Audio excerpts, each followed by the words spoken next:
The Existential Crisis Hotline.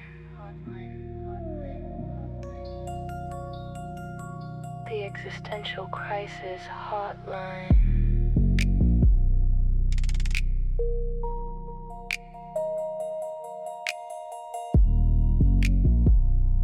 The Existential Crisis Hotline.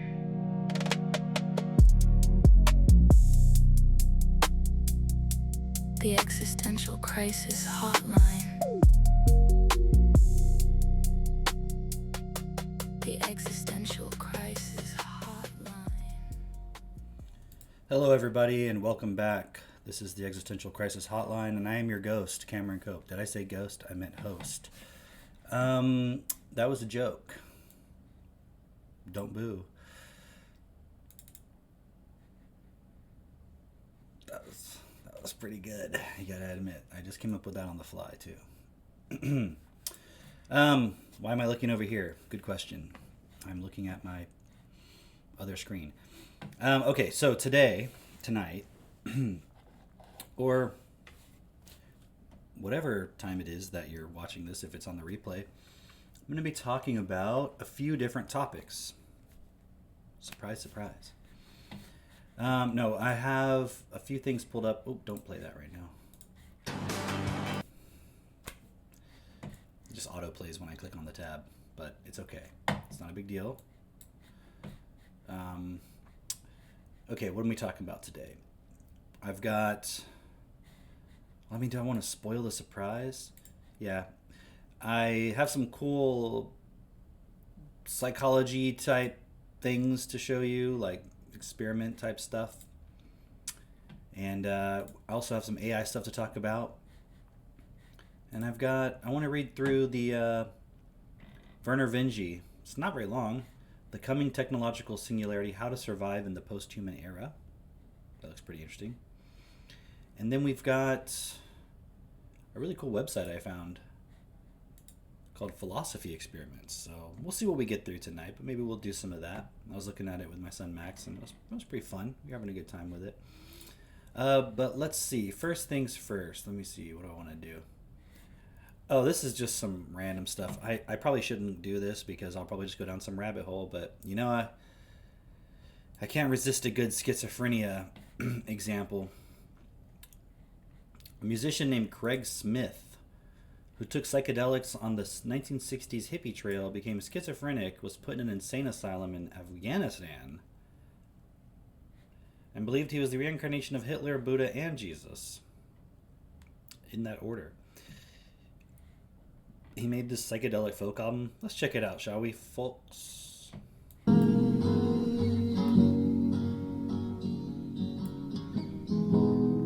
Endless night, shadows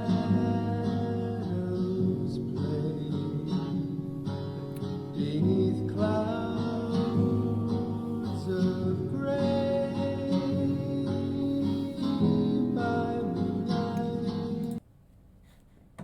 Okay. Whatever. Craig Smith. I'm just curious, though, because I actually didn't look much into it. I just saw this randomly. Craig Smith, musician? Is this the same one? Looks like it might be.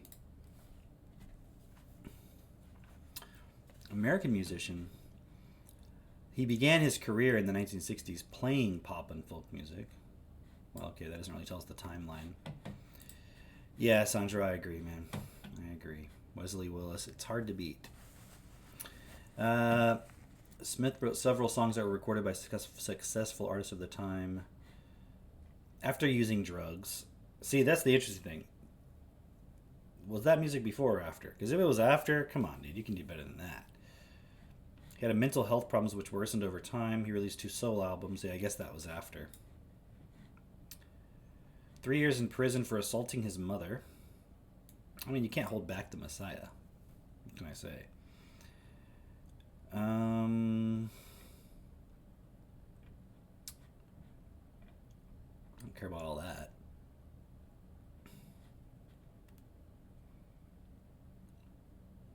Was it like required that you're homeless to be in the band? drifted in and out of mental hospitals until the mid-1980s. Oh, and they kicked him out. Where was this? In L.A.? Okay.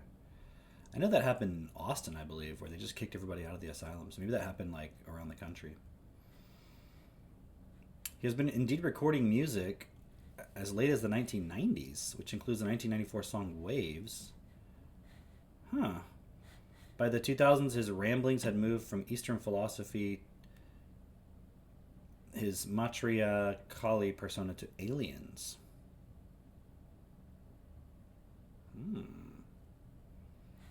That's interesting. I want to know about this 1994 song Waves. Let's see what we come up with. What was that? See, look. I can't not look at that, right? This guy has his AI host. Oh, look, they're speaking in unison. That's weird. Okay, we gotta check this out. What the fuck is this? Google's new video model, Omni, allows us to do things that were never before possible. Whoa. Like this. We can add interesting special effects whilst maintaining perfect cohesion to the video. Now, Google has unlocked a whole host of impressive features for this new tool, including much better character consistency, incredible possibilities with text to create animations that perfectly match the audio that you input, Weird. and so much more. Oh, In this wow. video, I'm going to break down exactly what Google Omni can do, why it matters, and exactly how you can use it too. If you're new here, I'm AI Samson. Now, Gemini Omni has a whole host of exciting features, and these are built around the Omni idea, which means we can use multiple different outputs from different sources to create almost anything.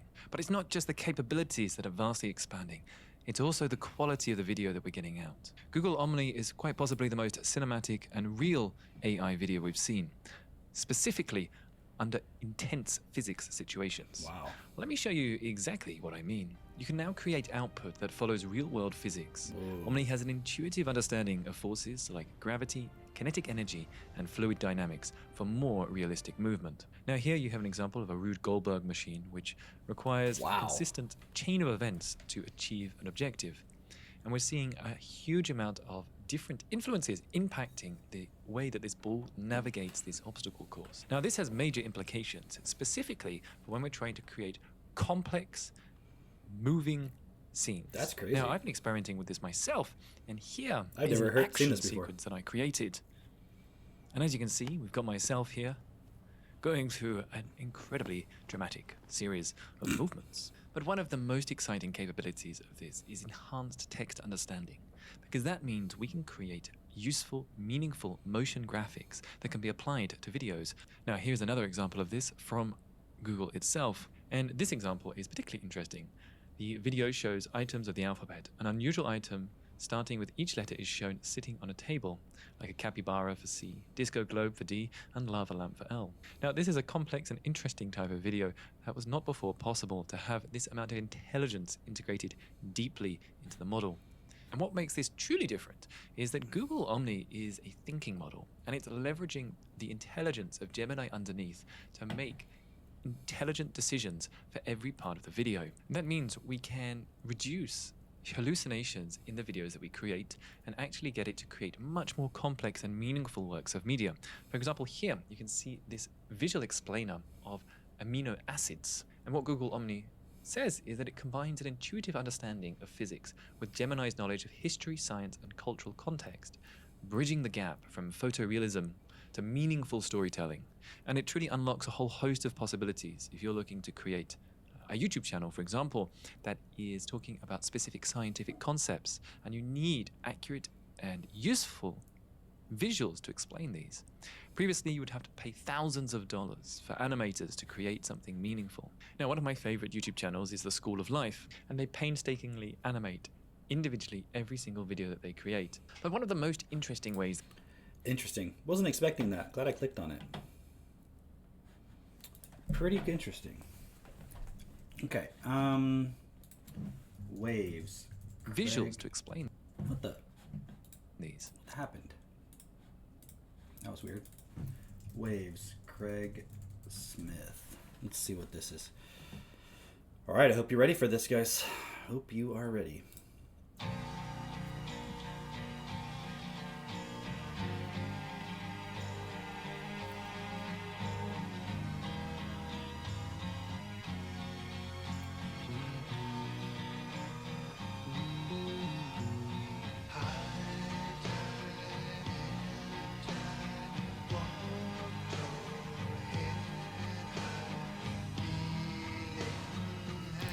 got kind of a shoegazy kind of sound to it.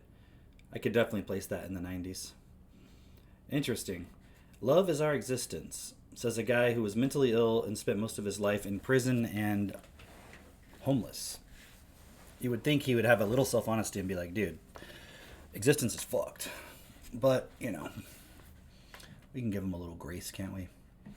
Okay, so another interesting news.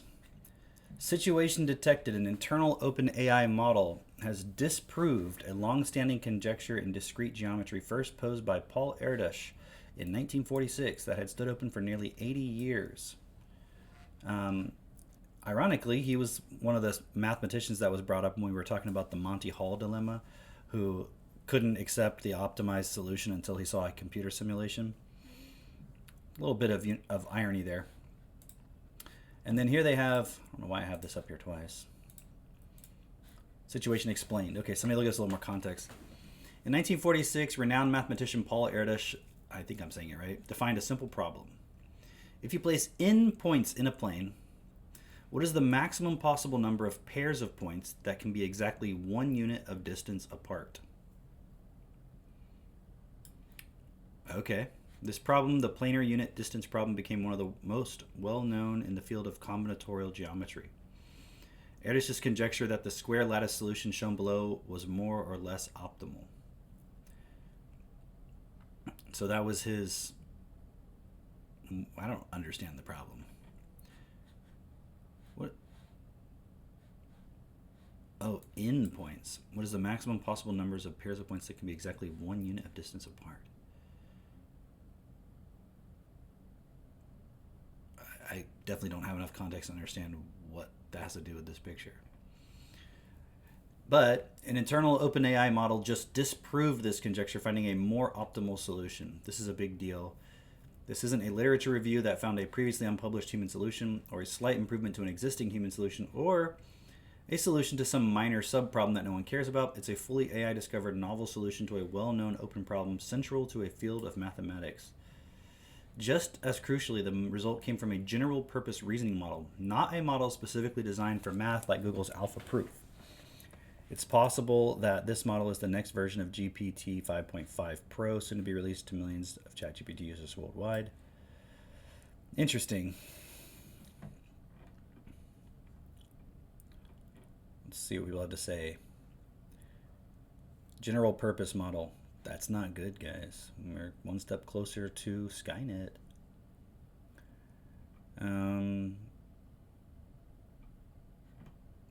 There's a Palantir ad. Palantir embraces the neurodivergent. Join us. I'll pass. Okay. So that was just a bit of fun. I think I'll show you the interesting stuff first, and then we'll come back to this paper because I really want to read through it. It looks very interesting. It's not really that long. Oh. Is it just me, or does anyone else get excited when you find something that you find interesting, and then there's a work, like an annotated sources or works cited or bibliography? I get very excited. The Tale of the Big Computer. Kings Who Die, Paul Anderson. The Anthropic Cosmological Principle. Blood Music by Greg Bear. That's a good book. I liked that one. Kind of weird, but it was good. Let's see. 7 Clues to the Origin of Life. Towards an Artificial Brain. Engines of Creation. That sounds cool. Infinite in All Directions. Freeman Dyson. Never read any Freeman Dyson. Speculations concerning the first ultra-intelligent machine. I.J. Good. Here's another one. Help. I can't find the source of Good's meta golden rule, though I have the clear recollection. Dune, Frank Herbert. Oh, you know it's getting exciting. Regeneration microelectrode array for peripheral nerve recording and stimulation. Some Carl Sagan. No, Dorian Sagan. Excuse me. Sagan wrote, he did the whole cosmos thing, so I guess Dorian Sagan did the microcosmos. That's kind of weird. Society of Mind by Marvin Minsky. Mind Children by Hans Moravec. I have that one. Oh, some Larry Niven. Dude, this is awesome. The Ethics of Madness. I have never read that, though. Reprinted in Neutron Star. The Emperor's New Mind by Penrose. A Private Communication. Okay. Computational Connectionism with Neurons. A model of cytoskeletal automata subserving neural networks.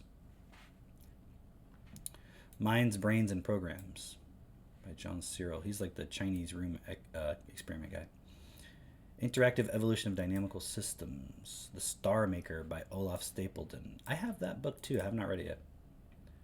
The Coming of the Golden Age. A View of the End of Progress. Vacuum Flowers. That sounds cool. How We Will Build a Machine That Thinks. Bookworm Run. Vernor Vinge. True Names. I have that book too. He's got a bunch of short stories in there. Or essays. Yeah. Cool. So we'll check that out in a little bit. But I will show you these two things. I'll start with this one because it's a little bit more direct to the point. But this was fun. I don't know if it'll work. I'm sure it'll work. If you just look at the screen. I will make myself small. I'll make myself disappear. Watch this. With the snap of a finger. How did I do that? Okay, so basically you're going to look at this red point. Well, it has instructions in the video, so I'll just let it talk for itself. Come on.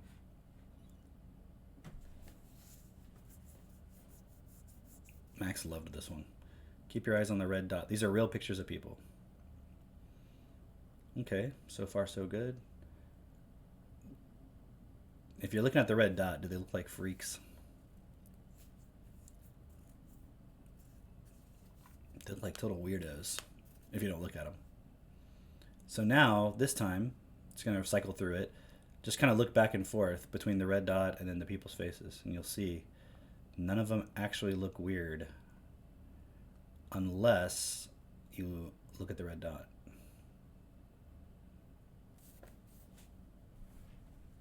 I don't know if you guys can see it or not. I'm assuming you can. What if the dot was your phone and the faces your colleagues, clients, or friends? Okay. See, look, if you go through it, none of them look weird. And yet, if you stare at the red dot, they look like monsters.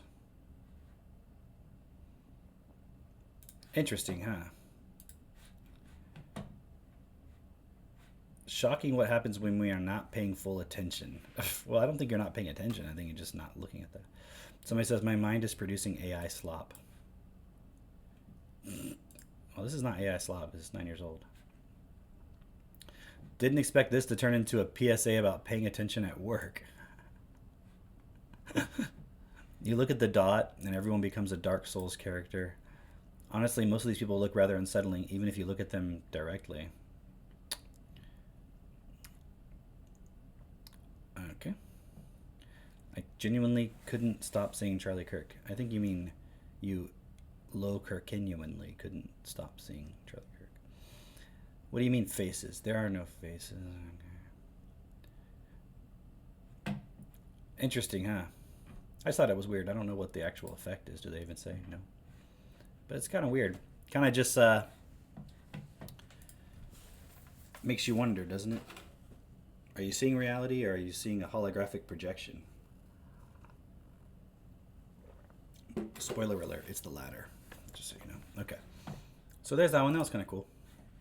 And then you might have seen this before, but I thought it was really fascinating. I showed it to the kids and they thought it was funny.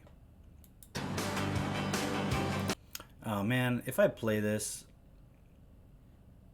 you know what's going to happen? They're going to freaking copyright my video. Like, you can't play BBC Horizon. And yet it's like on somebody else's channel. No, they don't explain why.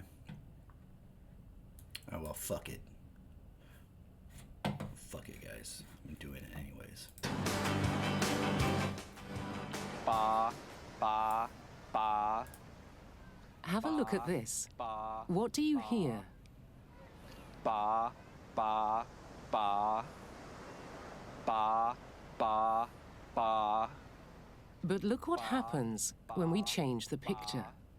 ba, ba, ba, ba, ba, ba, ba. And yet, the sound hasn't changed. In every clip, you are only ever hearing bar with a B. Ba, ba, ba, It's an illusion known as the McGurk effect. ba, Take another look. ba, Concentrate first on the right of the screen. ba, Now to the left of the screen. ba. The illusion occurs because what you are seeing clashes with what you are hearing. In the Weird, huh? Pretty weird. Yeah. Makes you wonder. Makes you wonder. All right.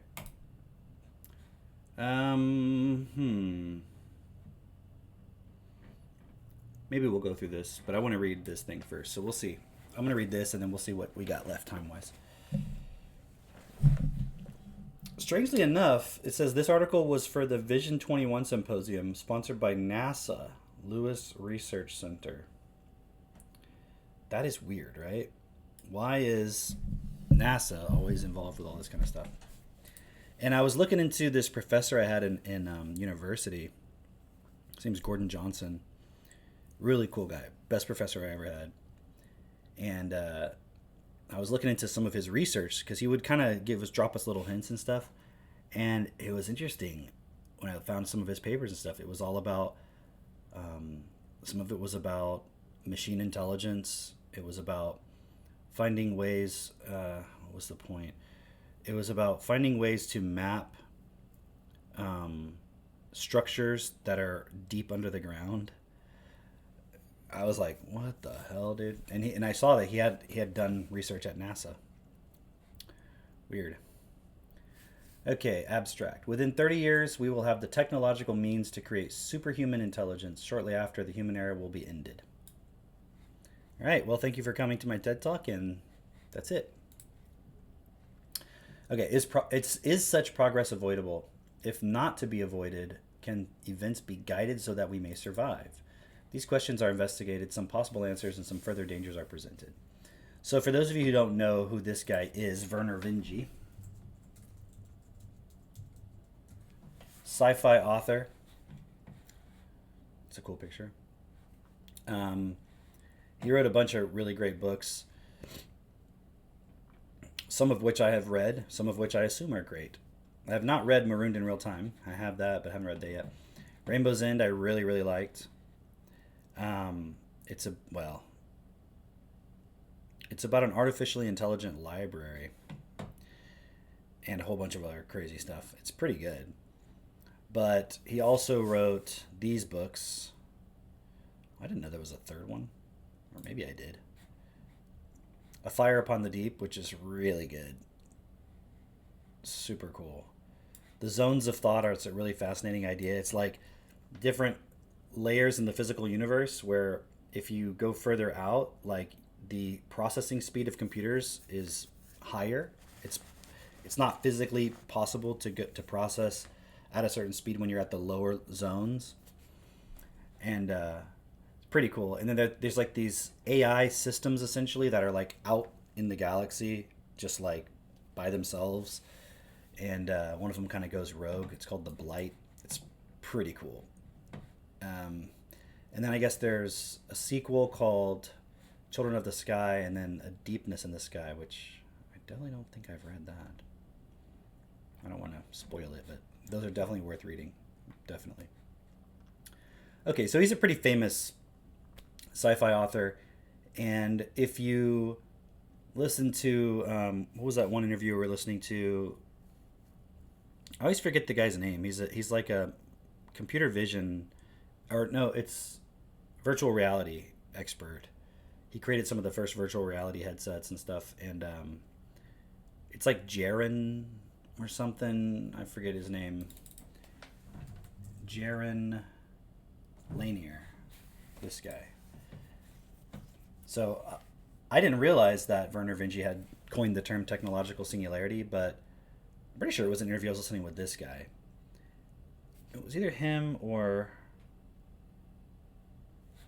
I think it was him. Might have been somebody else, but one of these guys, anyways, made the point that yeah, because I think this guy knows Vernor Vinge.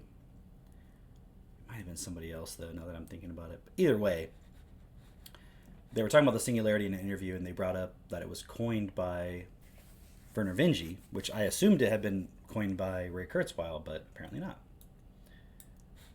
Okay, so that's who he's all about. So I guess this is the paper where he coined the term, I'm assuming. What is the singularity?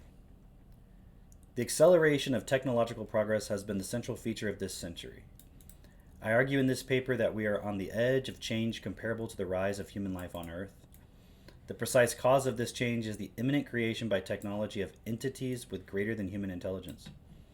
There are several means by which science may achieve this breakthrough, and this is another reason for having confidence that the event will occur. The development of computers that are awake and superhumanly intelligent.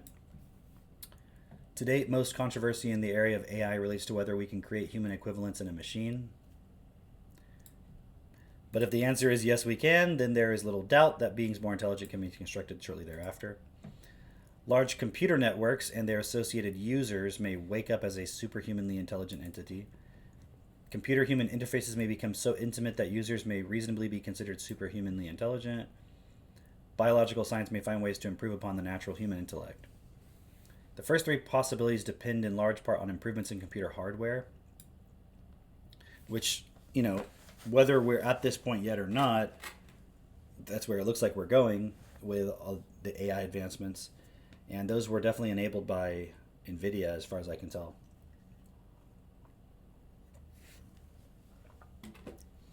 Progress in computer hardware has followed an amazingly steady curve in the last few decades. Based largely on this trend, I believe that the creation of greater than human intelligence will occur during the next 30 years. Charles Platt has pointed out that the AI enthusiasts have been making claims like this for the last 30 years. So I'm not guilty of a relative time ambiguity, let me be more specific. I'll be surprised if the event occurs before 2005 or after 2030. That's weird. What are the consequences? I mean, this is back in 94, right? 1993. I was like in probably third grade or something. And I think maybe there was like AOL online back then. What are the consequences of this event? When greater than human intelligence drives progress, that progress will be much more rapid. In fact, there seems no reason why progress itself would not involve the creation of still more intelligent entities on a still shorter time scale.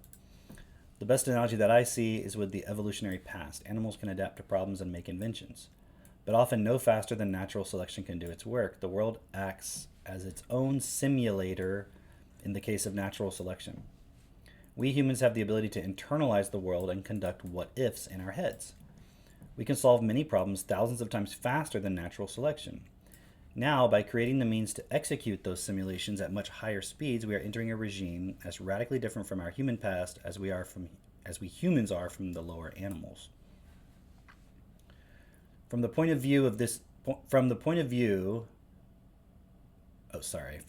point of view, this change will be a throwing away of all the previous rules, perhaps in the blink of an eye, an exponential runway beyond any hope of control.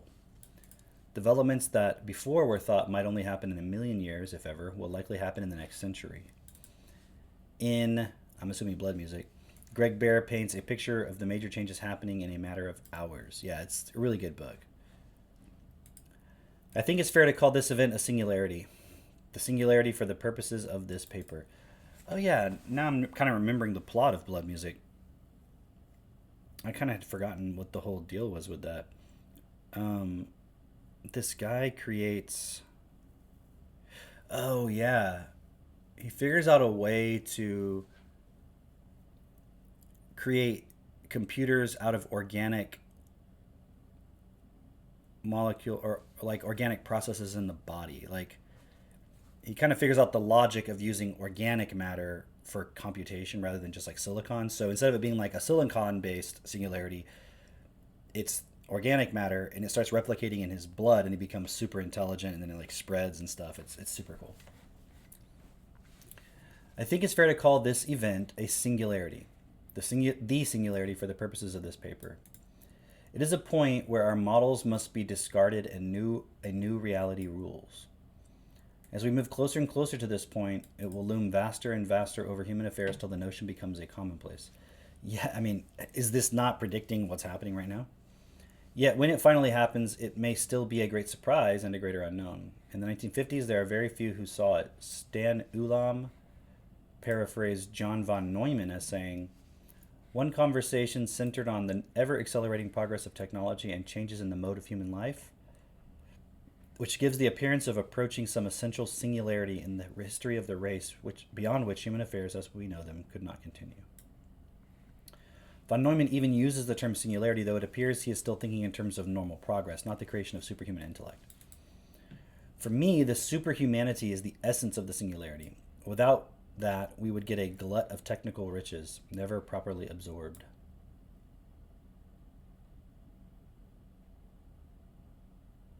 Okay. In the 1960s, there was recognition of some of the implications of superhuman intelligence. I.J. Good wrote, "Let an ultra-intelligent machine be defined as a machine that can far surpass all the intellectual activities of any man, however clever. Since the design of machines is one of these intellectual activities, an ultra-intelligent machine could design even better machines. There would then unquestionably be an intelligence explosion, and the intelligence of man would be left far behind. Thus, the first ultra-intelligent machine is the last invention that man need ever make." Remember we were talking about this, I think, on Monday, right? Our final invention. Provided that the machine is docile enough to tell us how to keep it under control. Yeah, right.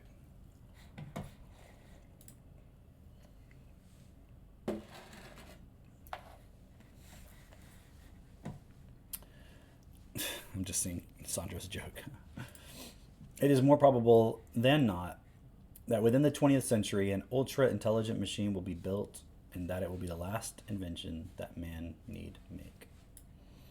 Good has captured the essence of the runaway, but does not pursue its most disturbing consequences. Okay, so this isn't just hyping up the singularity. This ought to be interesting. Any intelligent machine of the sort he describes would not be humankind's tool, any more than humans are the tools of rabbits, or robins, or chimpanzees. Through the 60s and 70s and 80s, recognition of the cataclysm spread. Perhaps it was the science fiction writers who felt the first concrete impact. After all, the hard science fiction writers are the ones who will try to write specific stories about all that technology may do for us. More and more, these writers felt an opaque wall across the future. Once they could put such fantasies millions of years in the future. Now, they saw their most diligent extrapolations resulted in the unknowable soon. Once galactic empires might have seemed a post-human domain, now sadly even interplanetary ones are. What about the 90s and the 2000s and the 2010s as we slide toward the edge? How will the approach of the singularity spread across the human worldview? For a while yet, the general critics of machine sapience will have good press. After all, till we have hardware as powerful as the human brain, it is probably foolish to think we'll be able to create human equivalent or greater intelligence. There is the far-fetched possibility that we could make a human equivalent out of less powerful hardware if we're willing to give up speed, if we were willing to settle for an artificial being who was literally slow. But it's much more likely that devising the software will be a tricky process, involving lots of false starts and experimentation. If so, then the arrival of self-aware machines will not happen until after the development of hardware that is substantially more powerful than humans' natural equipment. But as time passes, we should see more symptoms. Well, maybe I'll describe these symptoms. The dilemma felt by science fiction writers will be perceived in other creative endeavors. I have heard thoughtful comic book writers worry about how to have spectacular effects when everything visible can be produced by technically commonplace. We will see automation replacing higher and higher level jobs. We have tools right now, symbolic math programs, CAD/CAM, that release us from the most low-level drudgery. Or put another way, the work that is truly productive is the domain of a steadily smaller and more elite fraction of humanity. In the coming of the singularity, we are seeing the predictions of true technological unemployment finally come true. Another symptom of progress toward the singularity. Ideas themselves should spread even faster. And even the most radical will quickly become commonplace. Have we not seen that? Guys, I'm telling you, like, I can see the future. Like, I see this thing, and I'm not necessarily suggesting it's going to be an actual, like, well, I don't know. I don't know if it's going to be a technological singularity in the sense that they're thinking of, but there's definitely a singularity that we're approaching. All these symptoms are happening. Like the UFO stuff becoming commonplace. Even like, the past couple streams we were talking about DMT like 2 or 3 streams ago, and that's become much more commonplace. Like psychedelics in general have become way more commonplace. Like it was a very fringe thing even when I was like in college. It was still a very fringe thing. UFOs, all of that, paranormal type shit. Like, I mean, you can see people online, just random people talking about all these different things. I mean, the government's talking about UFOs and UAPs, as they call them now. A lot of extremist viewpoints, all of that stuff. Okay, so when I began writing, it seemed very easy to come up with ideas that took decades to percolate into the cultural consciousness. Now the lead time seems more like 18 months. Of course, this could just be me losing my imagination as I get old, but I see the effects in others too. Like the shock in a compressible flow, the singularity moves closer as we accelerate through the critical speed. And what of the arrival of the singularity itself? What can be said of its actual appearance? Since it involves an intellectual runaway, it will probably occur faster than any technical revolution seen so far. The precipitating event will likely be unexpected, perhaps even to the researchers involved.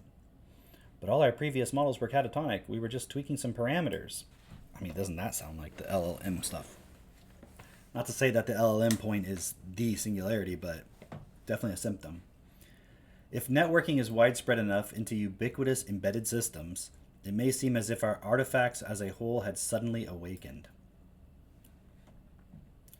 And what happens a month or two, or a day or two after that? I have only analogies to point to. The rise of humankind. Will we be in the post-human era? Will we be in the post-human era? And for all my rampant technological optimism, sometimes I think I'd be more comfortable if I were regarding these transcendental events from 1,000 years remove instead of 20. Can the singularity be avoided? Well, maybe it won't happen at all. Sometimes I try to imagine the symptoms that we should expect to see if the singularity is not to develop. There are the widely respected arguments of Penrose and Searle against the practicality of machine sapience. See, again, here I think the problem is thinking that the machines have to be self-aware for them to be more intelligent than humans. I don't think that's necessary.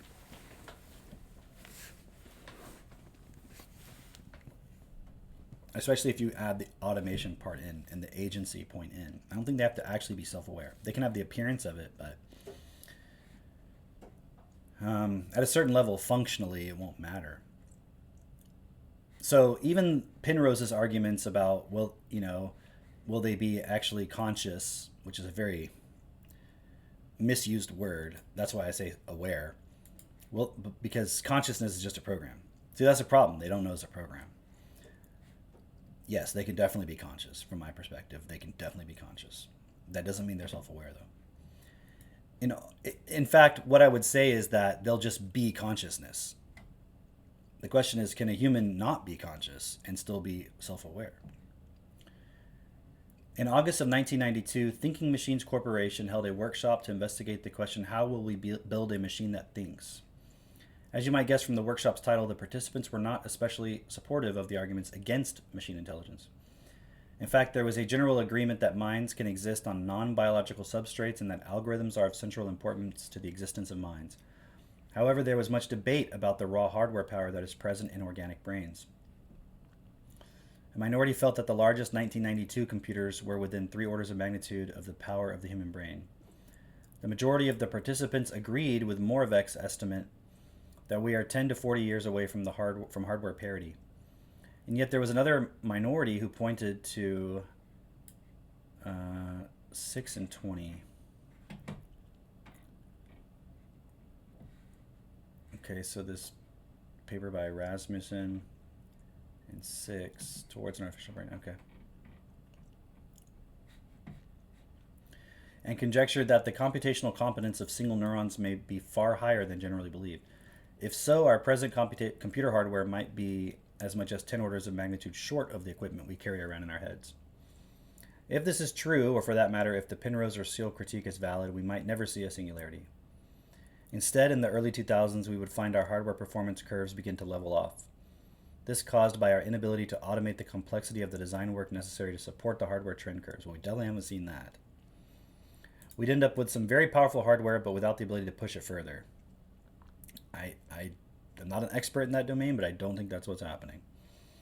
Commercial digital signal processing might be awesome, giving an analog appearance even to digital operations, but nothing would ever wake up, and there would never be the intellectual runaway, which is the essence of the singularity. It would likely be seen as a golden age, and it would also be an end of progress. This is a very likely the future predicted by Gunther Stent. In fact, on page 137 of, I guess, his book, Stent explicitly cites the development of transhuman intelligence as a sufficient condition to break his projections.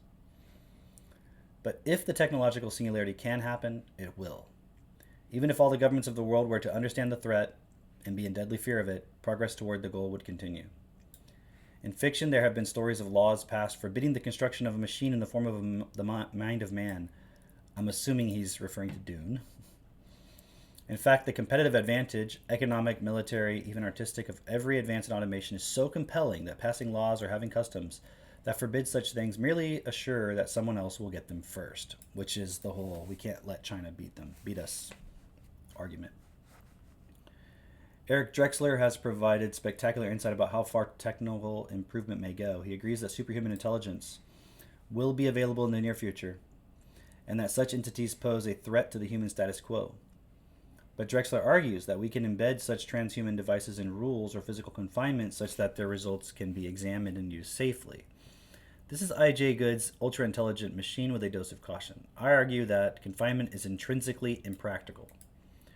For the case of physical confinement, imagine yourself confined to your house with only limited data access to the outside, to your masters. If those masters thought at a rate, say, 1 million times slower than you, there is little doubt that over a period of years, your time, you could come up with helpful advice that would incidentally set you free. Good point. Like the computers could just figure out from us what it could do to get out. I was just working on a essay. I don't know if you call it essay, but I was writing about the point of the real issue is, I didn't see Sandra's question. This was written in 1993, apparently. But I was writing something about democracy, and the real problem with democracy currently is not that democracy can't work, it's just that because humans follow their mind, which is a polarity machine, which just comes to conclusions, makes you feel a certain way, and then you follow the feeling that gives you something good. You always go to a negative, and then you go back to feeling good. So you don't really evaluate information in an unbiased way based on common sense. And what's best for all, you evaluate it based on how you feel, essentially. Even if you're being logical, it's still, at the end of the day, driven by how you feel about something. Those are sometimes just embedded in your assumptions anyways. And that's the reason why democracy can't work right now, if it's for no other reason. But it's the same reason why, which is why I brought it up. It's the same reason why these machines, if they become ultra intelligent, will be able to manipulate us, no different than a politician can manipulate the masses. The politician isn't even smarter than the mass. Well, actually they are. They're smarter from the perspective they have more data. They have more intelligence gathering capability, and they can figure out what things to say or present that will manipulate people based on their feelings. I call this fast-thinking form of superintelligence weak superhumanity. Such a weakly superhuman entity would probably burn out in a few weeks of outside time. Strong superhumanity would be more than cranking up the clock speed on a human equivalent mind. It's hard to say precisely what strong superhumanity would look like, but the difference appears to be profound. See, but even if we don't have this singularity, already they can probably at some point produce machines just to manipulate humans even more effectively. So even if we don't get the full singularity point, we're definitely putting all these data centers everywhere. People are going to be using AI constantly. Everything's going to be mediated by AI. So it'll be constant intelligence gathering, real-time intelligence gathering on everybody and manipulation of everybody based on their desires. So I think a lot of these negative things will happen. I mean, is it worse if it's a non-human intelligence doing it or if it's just humans doing it? Is it really fundamentally that different? It's hard to say. Okay, imagine running a dog mind at very high speed. Would 1,000 years of doggy living add up to any human insight? Now, if the dog mind were cleverly rewired and then run at high speed, we might see something different. Most speculations about superintelligence seem to be based on the weakly superhuman model. I believe that our best guesses about the post-singularity world can be obtained by thinking on the nature of strong superhumanity. I will turn to this point later in the paper. The other approach to Drexlerian confinement is to build rules into the mind of the created superhuman entity, Asimov's laws. Well, finish reading the books, maybe. I think that performance rules strict enough to be safe would also produce a device whose ability was clearly inferior to the unfettered versions. And so human competition would favor the development of those more dangerous models. Yep. Still, the Asimov dream is a wonderful one. Imagine a willing slave who has 1,000 times your capabilities in every way. Imagine a creature who could satisfy your every safe wish, whatever that means, and still have 99.9% of its time free for other activities. There would be a new universe we would never really understood, but filled with benevolent gods, though one of my wishes might be to become one of them. Yeah, read Metamorphosis of Prime Intellect. If the singularity can not be prevented or confined, just how bad could the post-human era be? Well, pretty bad. The physical extinction of the human race is one possibility, or as Drexler put it, of nanotechnology. Given all that such technology can do, perhaps governments would simply decide that they no longer need citizens. Yet physical extinction may not be the scariest possibility. Again, I mean, just to pause for a second, really highly suggest to read Damon and Freedom by Daniel Suarez. Just going to say it again, probably going to keep saying it. It really gives you a picture of this. Oh, look, it literally says Damon's right there. That's hilarious. I didn't even notice that. That's interesting. I wonder if that's where he... I mean, obviously the term exists elsewhere, but I wonder if... I mean, I'm sure that Suarez has read this. That's interesting. But I also started reading... Because I finished Freedom, and then last night I was reading... I started Delta V by Daniel Suarez. Because I asked Katie, like, what should I read next? So I started reading that. It's pretty good, and I definitely like where it's going. And it especially is very clear, even in the beginning, describing the money system and how it's debt-based and how growth in the economy actually equals growth of debt. He actually explains it really well in there. Definitely recommend that book. I haven't even got maybe more than like 70 pages into it, but it's super good. Again, analogies. Think of... Yet physical extinction may not be the scariest possibility. Yeah, exactly. Again, analogies. Think of the different ways we relate to animals. Some of the crude physical abuses are implausible, yet... Yeah, exactly. Well, this super intelligent thing wouldn't abuse us. Like, go visit a factory farm. Like, I rest my case. In a post-human world, there would still be plenty of niches where human equivalent automation would be desirable. Embedded systems and autonomous devices, self-aware demons, and the lower functioning of larger scientists, larger sentience. A strongly superhuman intelligence would likely be a society of mind with some very competent components. Some of these human equivalents might be used for nothing more than digital signal processing. They would be more like whales than humans. Others might be very human-like, yet with a one-sidedness, a dedication that would put them in a mental hospital in our era. Though none of these creatures might be flesh and blood humans, they might be the closest things in the new environment to what we call human now. I.J. Good had something to say about this, though at this late date the advice may be moot. Good proposed a meta golden rule, which might be paraphrased as, treat your inferiors as you would be treated by your superiors.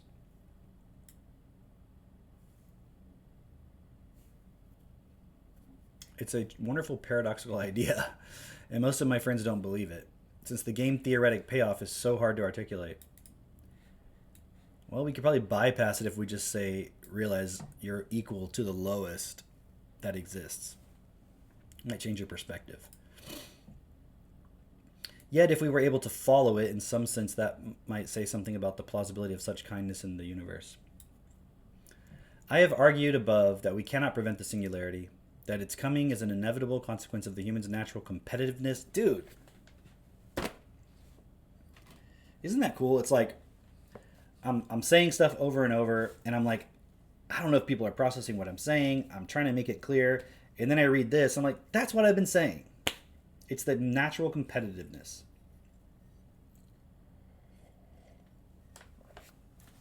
It's because of that.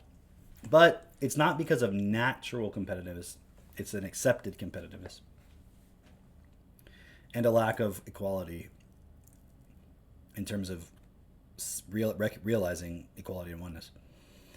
And yet we are the initiators. Even the largest avalanche is triggered by small things. We have the freedom to establish initial conditions, make things happen in ways that are less inimical than others. Of course, as with starting avalanches, it may not be clear what the right guiding nudge really is. Other paths to the singularity: intelligence amplification.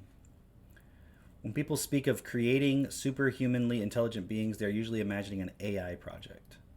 But as I noted at the beginning of this paper, there are other paths to superhumanity. Computer networks and human-computer interfaces seem more mundane than AI, and yet they could lead to the singularity. I call this contrasting approach intelligence amplification. IA. IA is something that is proceeding very naturally, in most cases not even recognized by its developers for what it is. But every time our ability to access information and to communicate it to others is improved, in some sense we have achieved an increase over natural intelligence. Even now, the team of a PhD human and good computer workstation, even off-net workstation, could probably max any written intelligence test in existence. Definitely true now, I would say. And it's very likely that IA is a much easier road to the achievement of superhumanity than pure AI. In humans, the hardest development problems have already been solved. Building up from within ourselves ought to be easier than figuring out first what we really are, and then building machines that are all of that. And we don't have to try to do that because our nature just infuses in everything we build. So these machines are a reflection of us. That's what I would say. And there is at least conjectural precedent for this approach. Karen Smith has speculated that biological life may have begun as an adjunct to still more primitive life based on crystalline growth. Lynn Margolis has made strong arguments for the view that mutualism is the great driving force in evolution. Note that I am not proposing that AI research be ignored or less funded. What goes on with AI will often have applications in IA and vice versa. I am suggesting that we recognize that in network and interface research there is something as profound and potentially wild as artificial intelligence. With that insight, we may see projects that are not as directly applicable as conventional interface and network design work, but which serve to advance us toward the singularity along the IA path. Hence, here are some possible projects that take on special significance given the IA point of view. Human-computer team automation. Take problems that are normally considered for a purely machine solution, like hill climbing problems, and design programs and interfaces that take advantage of humans' intuition and available computer hardware. I think you meant take advantage of. Considering all the bizarreness of higher dimensional hill climbing problems and the neat algorithms that have been devised for their solution, there could be some very interesting displays and control tools provided to the human team member. What does he mean by hill climbing problems?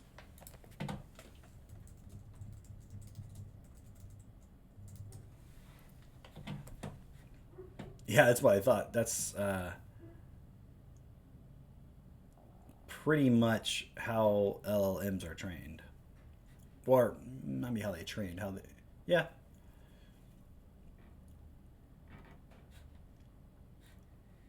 It's about finding the maximums and minimums. Okay.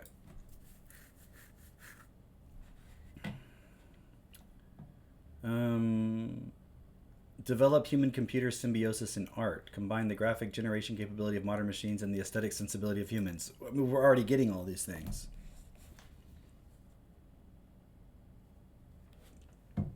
Of course, there has been an enormous amount of research in designing computer aids for artists as labor-saving tools. I'm suggesting that we explicitly aim for a greater merging of competence, that we explicitly recognize the cooperative approach that is possible. Carl Sims has done wonderful work in this direction. Allow human-computer teams at chess tournaments. We already have programs that can play better than almost all humans. I mean, see, he didn't have, obviously, what they have now. The computer chess is like, there's not even a point to having a human aided by it because the computer is just, well, anyways. But how much work has been done on how this power could be used by a human to get something even better? I've watched interviews with Magnus Carlsen, who's some people consider the greatest chess player ever. Definitely the greatest chess player right now, I think. And he says he doesn't really get much value out of it using the computers. If such teams were allowed in at least some chess tournaments, it could have the positive effect. Okay. Develop interfaces that allow computer and network access without requiring the human to be tied to one spot sitting in front of a computer. Yeah, well, we're already doing that too. He didn't even know about smartphones. Think about that. He didn't know about smartphones, and he certainly didn't know about brain-computer interfaces that are in development now, or even just like meta glasses, stuff like that. Develop more symmetrical decision support systems. A popular research product area in recent years has been decision support systems. It's a form of IA, but maybe too focused on systems that are oracular. As much as the program giving the user information, there must be the idea of the user giving the program guidance. Well, we're already doing all that with these LLMs. I was playing around with Claude because I had not used it before, and I was playing around with Claude the other day, just looking at they have the thing called Design System. It's fucking insane. And then the Claude code and the structures they have around it, like Google's anti-gravity and all this, it's pretty insane. Use local area nets to make human teams that really work. This is generally a group where, okay, boring. Exploit the worldwide internet as a combination human-machine tool. Of all the items on the list, progress in this is proceeding the fastest and may run us to the singularity before anything else. The power and influence of even the present-day internet is vastly underestimated. Yeah, imagine, I mean, he's still alive, I'm sure, but imagine him knowing where we're at now back then. For instance, I think our contemporary computer systems would break under the weight of their own complexity if it weren't for the edge that the Usenet group mind gives the system administration and support people. The very anarchy of the worldwide net development is evidence of its potential. As connectivity and bandwidth and archive size and computer speeds all increase, we are seeing something like Lynn Margulis's vision of the biosphere as data processor recapitulated, but at a million times greater speed and with millions of humanly intelligent agents ourselves. And now we're developing AI agents. The above examples illustrate research that can be done within the context of contemporary computer science departments. There are other paradigms. For example, much of the work in artificial intelligence and neural nets would benefit from a closer connection with biological life. Instead of simply trying to model and understand biological life with computers, research could be directed toward the creation of composite systems that rely on biological life for guidance, or for the providing features we don't understand well enough yet to implement in hardware. A long-term dream of science fiction has been direct brain to computer interfaces. In fact, there is concrete work that can be done and has been done in this area. I mean, again, all of this stuff he's talking about, we're seeing all of this stuff now. It's actually pretty crazy how prophetic all of this is. Limb prosthetics. Similar direct links into brains may be feasible if the bit rate is low. I mean, let's just look at that for a second. Neuralink progress. Let's see if there's anything new.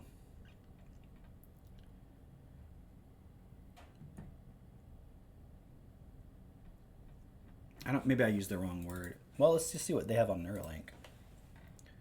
creating art with the mind. I didn't watch this. I saw this pop up earlier, but I didn't.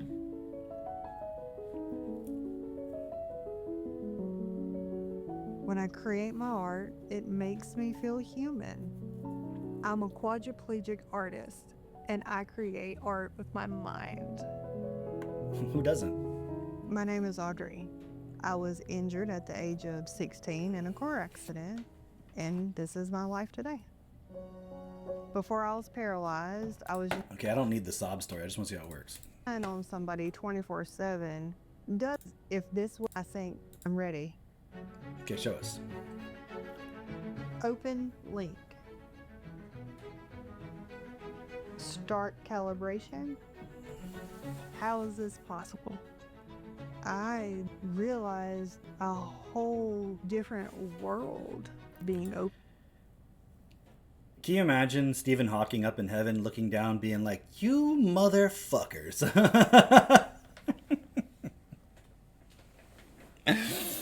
He's like, I could have been doing all kinds of physics and shit. Open to me. Can I just have a little bit of this independence? Just think all of that you just did. You did that with your brain. I didn't think I would draw or paint ever again. I remember when I was able to first create something, my thought was, I haven't written my name in 20 years. It felt like you just received a little piece of yourself back. Audrey now has this sense of purpose. She has a way to tell her story. When I'm moving that cursor, it makes me feel normal. That's me. Wait, That's what's part this? of She's got a Limb that robot she arm? hasn't had for 20 years. Whoa. We're trying to give her the ability to become more independent in her everyday She's life controlling a and robot also arm. express herself in her art.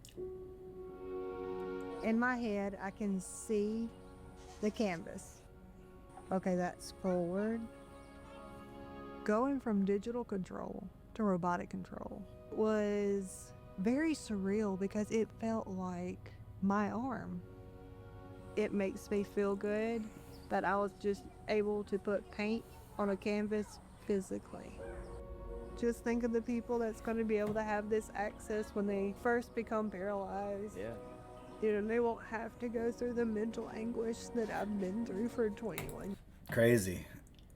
So, I mean, coming back, it's like, dude. Plugging into the optic trunk has the potential for bandwidths of 1 megabit per second or so. But for this, we need to know the fine-scale architecture of vision. We need to place an enormous web of electrodes with exquisite precision.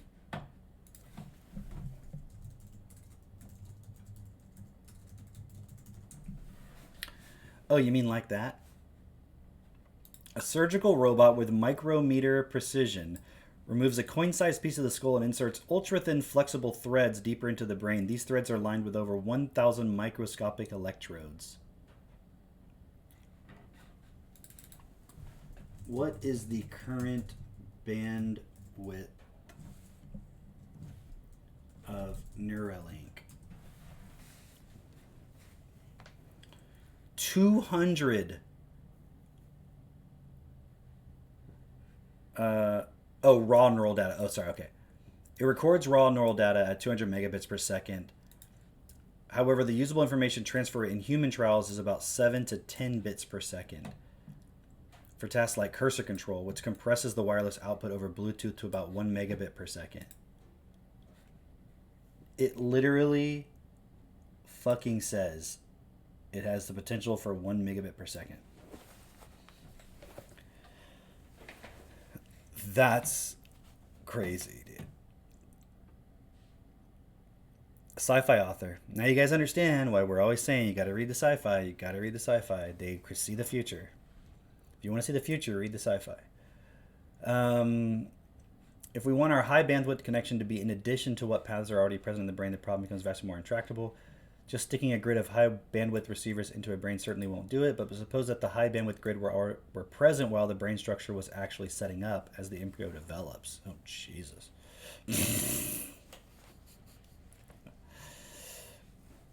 Slow your roll there, buddy.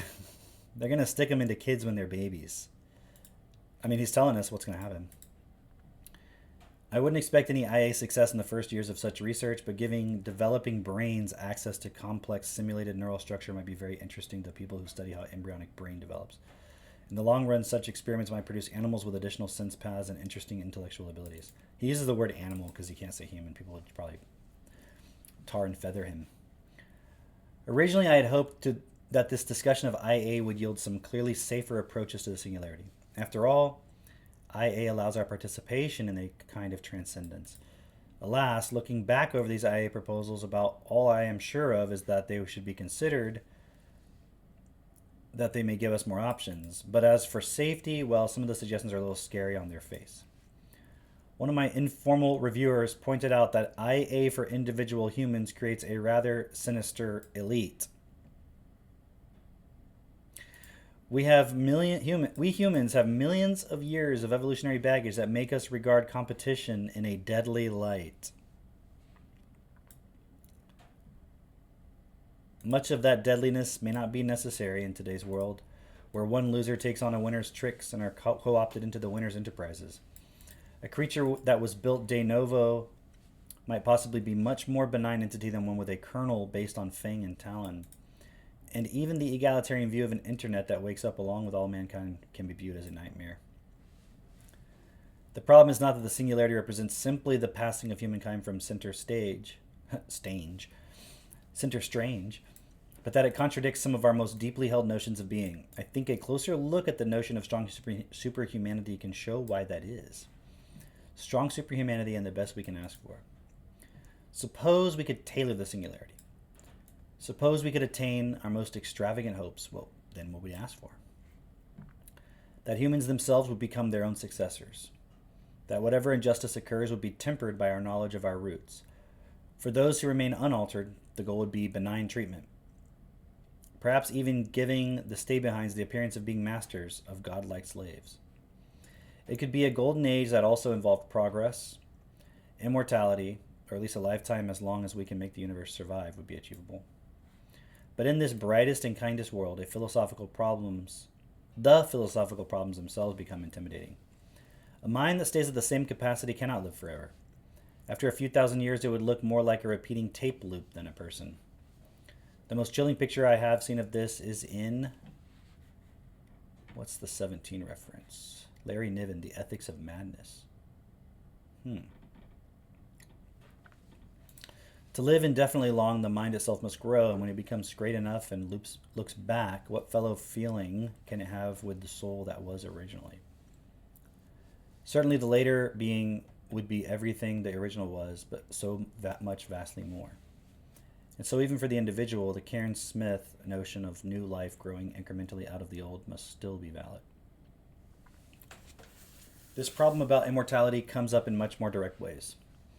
The notion of ego and self-awareness has been the bedrock of the hard-headed rationalism of the last few centuries. Yet now the notion of self-awareness is under attack from the artificial intelligence people, self-awareness and other delusions. Intelligence amplification undercuts the importance of ego from another direction. The post-singularity world will involve extremely high bandwidth networking. A central feature of strongly superhuman entities will likely be their ability to communicate at variable bandwidths, including ones far higher than speech or written messages. What happens when pieces of ego can be copied and merged, when the size of a self-awareness can grow or shrink to fit the nature of the problems under consideration? These are essential features of strong superhumanity and the singularity. Thinking about them, one begins to feel how essentially strange and different the post-human era will be, no matter how cleverly and benignly it is brought to be. From one angle, the vision fits many of our happiest dreams, a place unending where we can truly know one another and understand the deepest mysteries. From another angle, it's a lot like the worst-case scenario I imagined earlier in this paper. Which is the valid viewpoint? In fact, I think the new era is simply too different to fit into the classical frame of good and evil. That frame is based on the idea of isolated, immutable minds connected by tenuous, low-bandwidth links. But the post-singularity world does fit with the larger tradition of change and cooperation that started long ago, perhaps even before the rise of biological life. I think there are notions of ethics that would apply in such an era. Research into IA and high bandwidth communication should improve this understanding. I see just the glimmerings of this now in Good's meta golden rule, perhaps in rules for distinguishing self from others on the basis of bandwidth of connection. And while mind and self will be vastly more liable,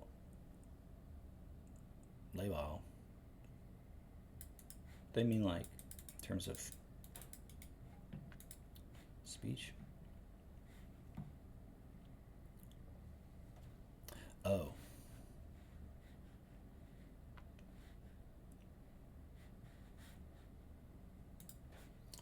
Then in the past, much of what we value, knowledge, memory, thought, need never be lost. I think Freeman Dyson has it right when he says, God is what mind becomes when it has passed beyond the scale of our comprehension.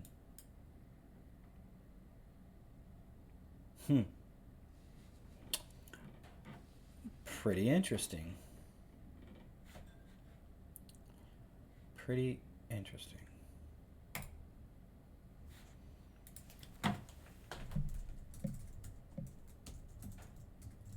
Come on.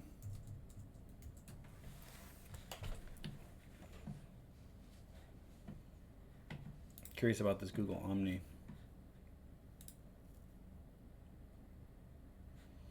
Oh, I have to pay for it. Of course. I don't even think I have a Gemini subscription. Google AI. Yeah, I've never seen this before. AI Plus, AI Pro, AI Ultra.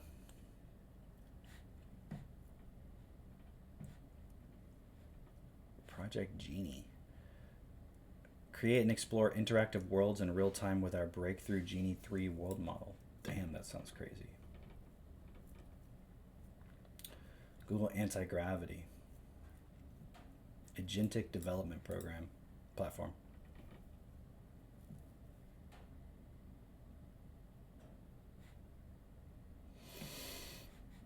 So you get Gemini Omni Flash with that one, but you probably don't get much credit.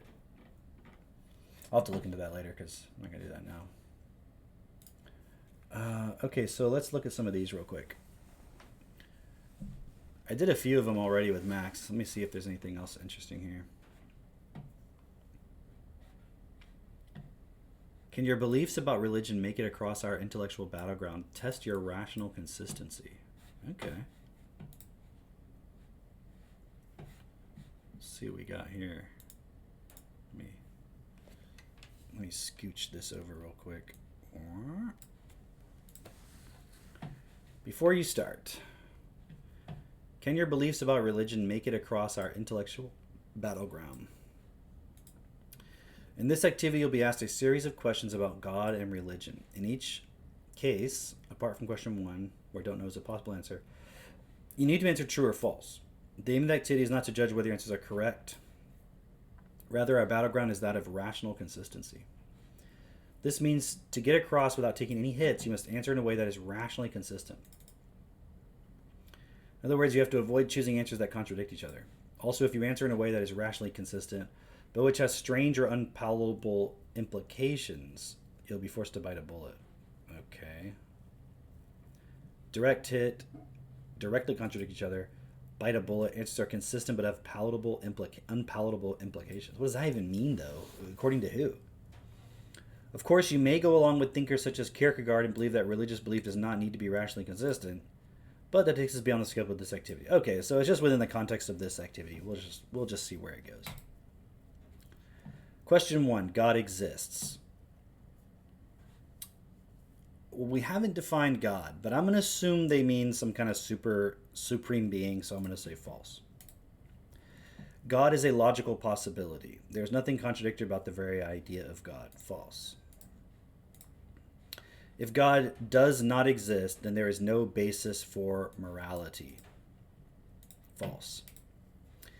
Any entity that is right to call God must be free to do anything.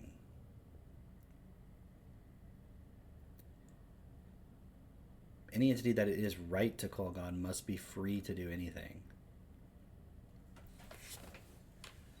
But I just said God doesn't exist.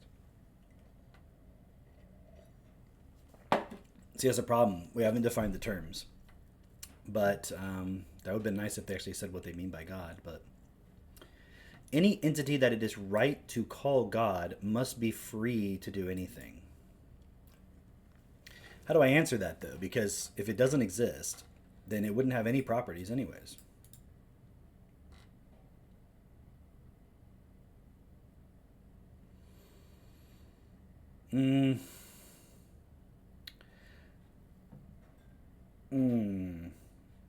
Trying to think of how I would answer that. Any entity that it is right to call God must be free to do anything. I guess if you're going to accept the concept, then I suppose that would have to be true.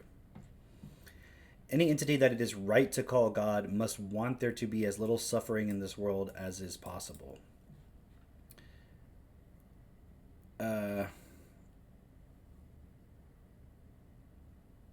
Yeah, I suppose so. Any entity that it is right to call God must have the power to do anything. Yeah, I mean, I'm just going on the basis of what people believe God is. Okay. While there might be argument over the details, evolution by natural selection is the correct explanation for the origin of the species. False. Danger. No injuries so far, but watch out. Danger ahead. Okay. It is justified to base one's belief about the external world, i.e. the world outside one's head, on a firm inner conviction, even in the absence of any independent evidence for the truth of this conviction. Dude, come on. These are such loaded questions. It is justified to base one's belief about the external world out on a firm inner conviction. No, it's not, because you could literally... you're in your fucking mind. Your conviction can be incorrect. I'm under fire. Oh no! You don't think that it's justifiable to base one's belief about the external world on a firm inner conviction, paying no regard to the external evidence or lack of it for the truth or falsity of this conviction.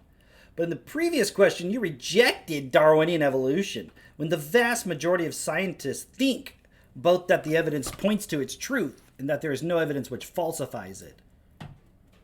You just said the vast majority. Of course, many creationists claim that the evidential case for evolution by no is conclusive, but in doing so, they go against scientific orthodoxy. You're about to break the rules, buddy. You don't go along with the scientists. The scientists are wrong. Any entity that is right to call God must know everything there is to know. True. Torturing innocent people is morally wrong, obviously. If a thorough search for extraterrestrial intelligence lasting many decades brings no evidence of alien life, it is rational to believe that intelligent aliens do not exist. False. People who die of horrible, painful diseases need to die in such a way for some higher purpose. False. If God exists, she can make it so that everything now considered sinful becomes morally acceptable, and everything that is now considered morally good becomes sinful. Do you see the problem with these fucking questions? Because there's that's already the case. Like, there's already multiple different gods that have different moralities. However, if God exists, then yes. It is foolish to believe in God without certain irrevocable proof that God exists. True. The lack of compelling arguments or evidence to show that God does not exist necessarily means that atheism is irrational. Something akin to a faith. What? The lack of compelling arguments or evidence to show that God does not exist necessarily means atheism is irrational.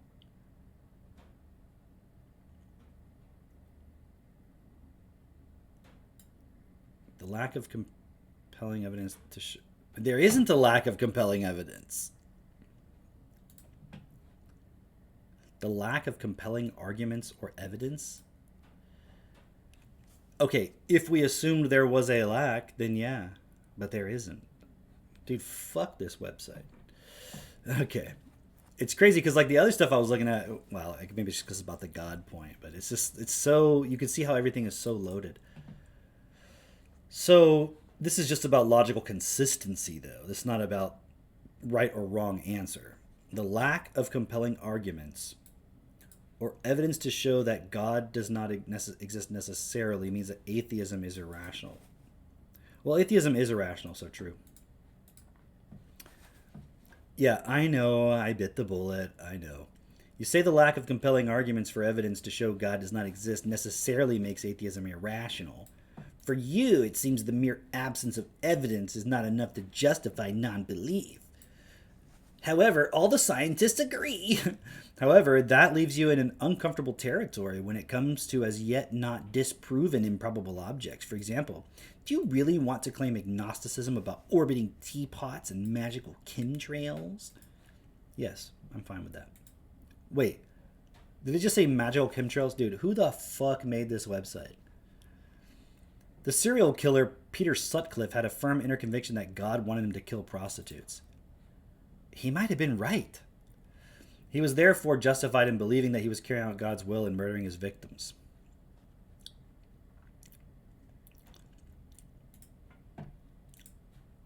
How do I even answer that? Can we define God first? If God exists, she can create square circles and make 1 + 1 = 72. Oh boy, you know exactly what's going to happen if I put true, because it's going to be like, if I put false, it's going to be like, but you said it has to do anything. I'm like, but you're saying if it exists. Yes, true. Oh, I bit a bullet. I had to, because otherwise I would have had to be logically inconsistent. In saying that God, I love this voice, in saying that God has the freedom and power to do that which is logically impossible, such as creating square circles, you are saying that any discussion of God and ultimate reality cannot be constrained by basic principles of rationality. This would seem to make rational discourse about God impossible. I'm okay with that. If rational discourse about God is impossible, there is nothing rational we can say about God and nothing rational we can say to support our belief or disbelief in God. All right? To reject rational constraints on religious discourse in this fashion requires accepting that religious convictions, including your own religious convictions, are beyond any debate or rational discussion. I don't have religious convictions, you assholes. Okay, it's fun. I'm having fun, guys. We're having fun, right? We're having fun. All right. It is justified to believe in God if one has a firm inner conviction that God exists, even if there's no independent. False. Oh, but you didn't say. Okay, well, let's go ahead and give him my data. Age range. Under 19. Education. Prefer not to say. Religion. I should put Jewish. None. You navigated the battlefield suffering 0 hits and biting 3 bullets. Well, biting a bullet never hurt anybody, so. Bertrand Russell. Oh, I'm the Bertrand Russell of existence, guys. Analytical and precise. You reject the divine and maintain a rigorous logical framework, accepting the hard conclusions of a materialist universe. That's totally not the case. Do you see? It's like this polarity. This is such a normie fucking website, dude. Your coherence score. I got an 80%. Largely consistent with minor tensions. I'm okay with that. Highly coherent belief system. It didn't even ask me about anything I actually believe, to use the term loosely. It didn't ask me anything. It's like, well, if God exists, must it be all powerful? Well, if unicorns exist, can they fart rainbows? Like, I don't know. What the fuck? Like, it's not real. But if God doesn't exist, then is it okay to believe in it? No. Oh, but you said it's not. Like, shut up. You don't think it's justifiable to base one's beliefs about the external world on a firm inner conviction, paying no regard to the external evidence or lack thereof it. Yeah. For the truth or falsity of this conviction. But you rejected Darwinian evolution when the vast majority of scientists think both that the evidence points to its truth and that there is no evidence which falsifies it. You chose to bite the bullet and suppose that the scientists have got it wrong. Well, I'm on the side of history, I suppose, because they always get it wrong at some point. I'm okay with biting that bullet. You say the lack of compelling arguments are... Okay, I'll only do my annoying voice if it's necessary. You say the lack of compelling arguments or evidence to show God does not exist necessarily makes atheism irrational. For you, it seems the mere absence of evidence is not enough to justify non-belief. However, that leaves you in an uncomfortable territory when it comes to as yet not disproven improbable objects. For example, do you really want to claim agnosticism about orbiting teapots and magical chemtrails? No, I think orbiting teapots sounds retarded, and I think magical chemtrails sounds retarded, although I think definitely it's possible that planes can shoot chemicals out of their fucking...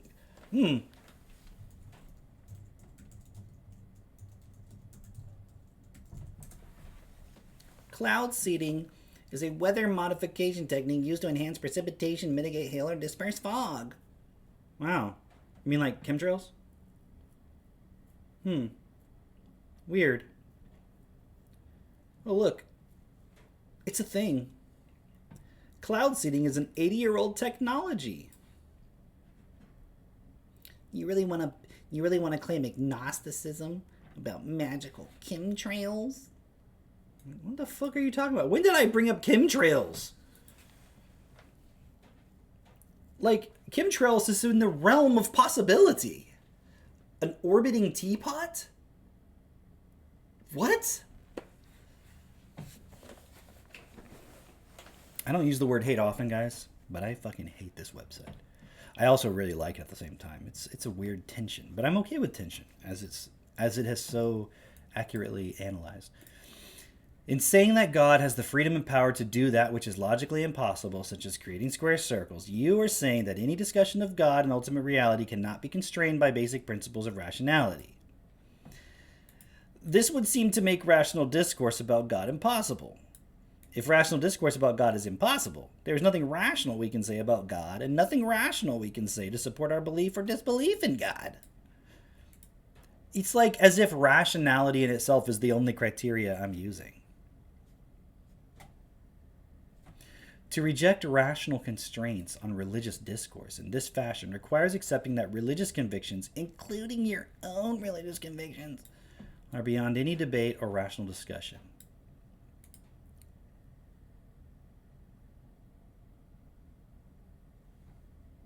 What does that even mean? To reject rational constraints on religious discourse in this fashion. Look, I don't believe in God. But according to the concept, I had to bite a bullet because the definition of God is that it's all powerful. That's what they asked me. Is that true or false? It is true that people define God as all powerful. So if I say it can't create a square circle, then I'm contradicting the definition everybody has of God. It's not my fault. It doesn't mean I believe it. I feel like they're just trying to put you in a fucking loop or a little philosophical bind here. It's pretty cool, though, actually. I like this, even though I hate it. I scored below the average on bullets bit. Bullets and hits comparison. Below the average. Wait. Oh, no, above. Bullets bit. But I didn't get any hits. So I'm good. I'm good. Your summary. God exists. False. Direct hits. 0. Bullets bitten. Fine. The Gettier test. Do you really know what knowledge is? Explore cases that challenge the traditional definition. Does that sound interesting? Let's see what else there is. I thought it was pretty cool, though.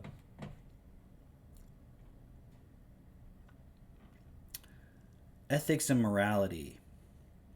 Mind and identity. Ooh, that sounds cool. Logic and reasoning. Religion and philosophy. Oh, there's more. Talking with God. Philosophical health test.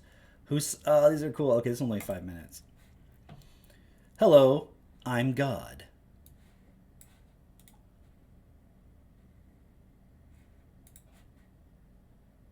Hello, I'm God. Bet you didn't expect to be talking to me on the interweb, unless, perhaps, your name is Neil Donald Walsh. I wonder if you're one of those insufferable new atheist types? If so, I reckon you're probably feeling a bit daft right now. I think I'd better get something clear before we start. I see myself as being a god in the Abrahamic tradition of God. What does this mean? Well, let's put it this way. If you think that God is just another word for nature, or that I'm actually a pink bunny, or some such, then probably this activity isn't for you. Anyhow, let's get to it. It's been drawn to my attention, by myself, that a long time ago a fellow named Euthyphro got into a muddle, and ever since there has been some confusion about my nature. So I thought I'd ask you a few questions, to see if we can get things straight. All right. I like how it says, where'd it go?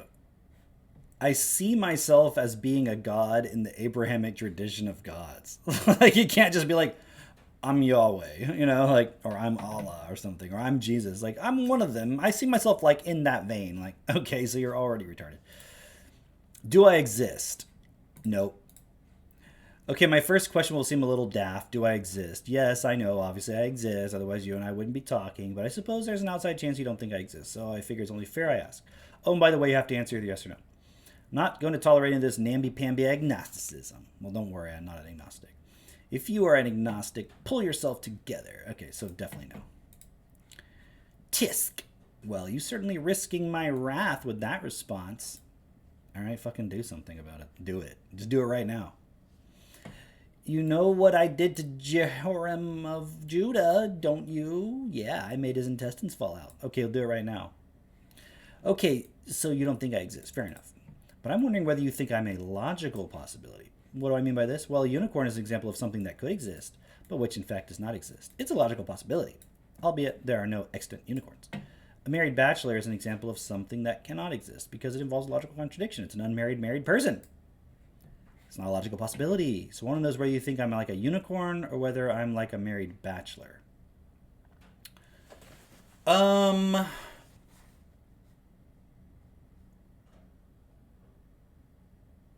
Well, we're talking about the Abrahamic God, though, right? So we're not just saying any definition of God that I can come up with. So if you're asking me about the Abrahamic God, no, it's not a logical possibility. Blimey. Not only do you think I not exist, you also don't think I'm a logical possibility. Okay, well, this test isn't really for you. You can't meaningfully answer questions about me if you think I'm logically impossible. If you decide to continue, you need to adjust your concept of God so it no longer involves a logical contradiction. Also, you need to assume that all the questions that follow have the following. See, but again, what definition of the Abrahamic gods are we talking about? Because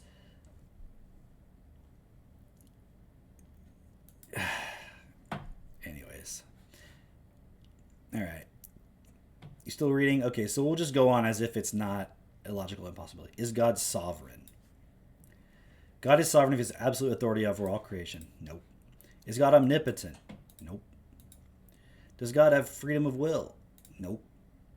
Does God intervene in the world? Nope. Is God...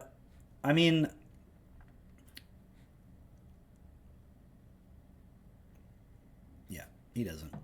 He doesn't intervene in the world? What are we talking about here? Answers, prayers, conduct... Okay, yeah, no, obviously not. Is God... Well, but unless you think that God is just like a reptilian in another dimension and he's like sending angels to guide humans to be slaves, in which case I could say yes, but I don't think that's what they mean. But he did guide evolution. See the problem with this? Like, are we talking like simulation? Or are we talking about like straight up Yahweh? Because if so, I just don't believe in Yahweh, so what can I say? It's all bullshit.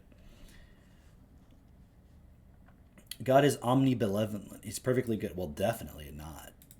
Read the Bible. Okay, well, that's just bizarre. You don't think any of the attributes that most people would judge are normally associated with godliness. Given you don't think I exist, I'd have thought you'd be able to come up with a conception of the archetypal me that's a little less odd. I can just about live with the fact you don't recognize my sovereignty or think I have freedom of will, but I've got to say I'm a bit peeved about the whole omnipotence thing. It really is most irksome when my minions, greatly beloved children, can't even bring themselves to believe I could lift whole mountains right off the floor if I so desired. Also, what's this business of thinking I'm not omnibenevolent? Admittedly, there was that whole incident where I slaughtered those Israelites because they peered into my ark. But come on, they had it coming. Oh, I get it. This website is actually an anti-religious website. Also, I think I should mention that as a great philosopher, as Leibniz once said, it's generally agreed that whatever God wills is good and just. Okay. As you probably noticed, I'm a little absent from the world of 2000. Yeah, see, this is just like basically a website to talk shit about God. No, God can't make torture good and just. Do you wear a beret? What? There are no such things as the good and the just. Or there are such things as the good and the just. Well, come on, man. In the current context of reality, no. Goodbye. Well, it's certainly been fun chatting. This is where I take my leave. It's Sunday morning here. It's always bloody Sunday morning. What? That was it? It was like, I ain't talking to you no more. That was fun. Alright. Wait, what happened here? Browse by topic. Whose site are you on? Philosophical health test. There are no objective moral standards. Moral judgments are merely expression of the values of particular cultures. No, I don't agree with that. So long as they do not harm others, individuals should be free to pursue their own ends. Well, it depends on what you mean by harm, but let's go with yeah. People should not journey by car if they can walk, cycle, or take a train instead. What?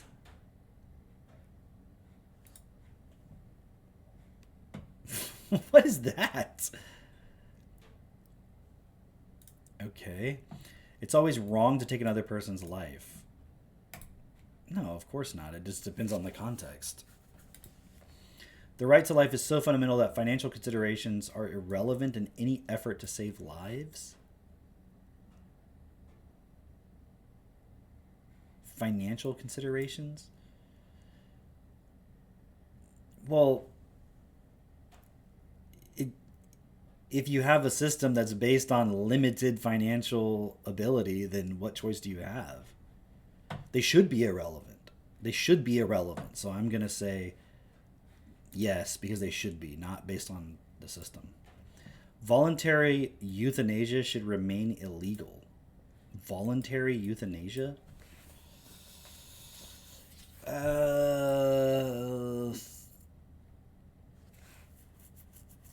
don't think it should be illegal. That doesn't mean I think people should do it. Should remain illegal, disagree. That doesn't mean I think it's a good thing, but I don't think it should be illegal. What are they going to do? Lock you in prison for your whole life for trying to kill yourself? Like, well, you got the death penalty for attempted murder. Homosexuality is wrong because it is unnatural. No, I don't agree. It's wrong because it's unnatural. Did I answer it right? Homosexuality is wrong because... Disagree, okay. It is quite reasonable to believe in the existence of a thing without even the possibility of evidence for its existence. Without even the possibility of evidence? Without even the possibility? Reasonable to believe in it? No, that doesn't even make sense. Why would you? That's not reasonable.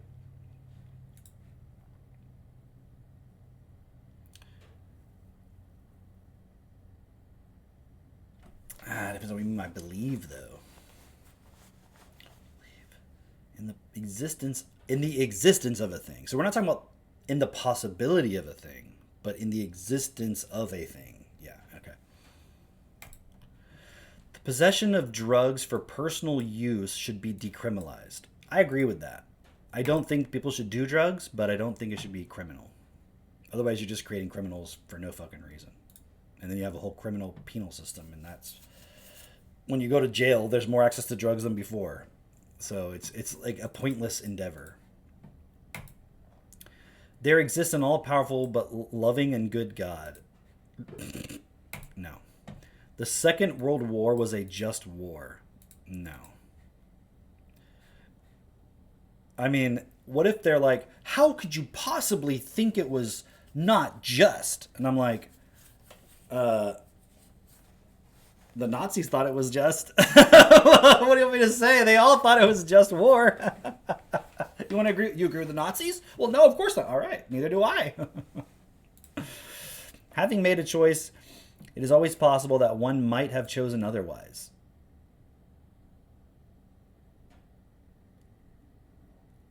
I guess it depends on the nature of the choice. It's always possible that one might have chosen otherwise.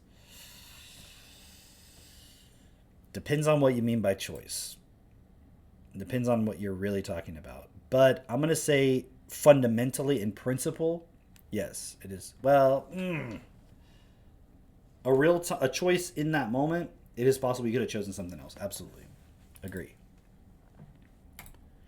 It is not always right to judge individuals solely on their merits. Depends on what you mean by judge. Do you mean like an emotional judgment, or do you mean like a physical judgment? Like, it's not always right to judge it. Well, I mean, there's so much in that. I think no, because you'd have to consider a lot of context. Solely on their merits. It just depends. Like in a practical sense, or in a fundamental sense. So if I have to choose one, it is not always right. It is not always right. It is not always right versus it is always right. So no, there's going to be some context, yes, where I would not agree with that, or where I would agree it's not always right to judge them solely on their merits. Because what the fuck does that mean, merits? Like, you don't judge a baby on its merits, do you? What are its merits? It just cries and shits itself. Like, what do you want me to say? What are its merits? But it's a human life. Okay. So, but what is that, a merit, or is that its inherent, like, fundamental nature? Okay. So I'm just saying, that's why I'm saying it's not just based on merits. Judgments about works of art are purely matters of taste.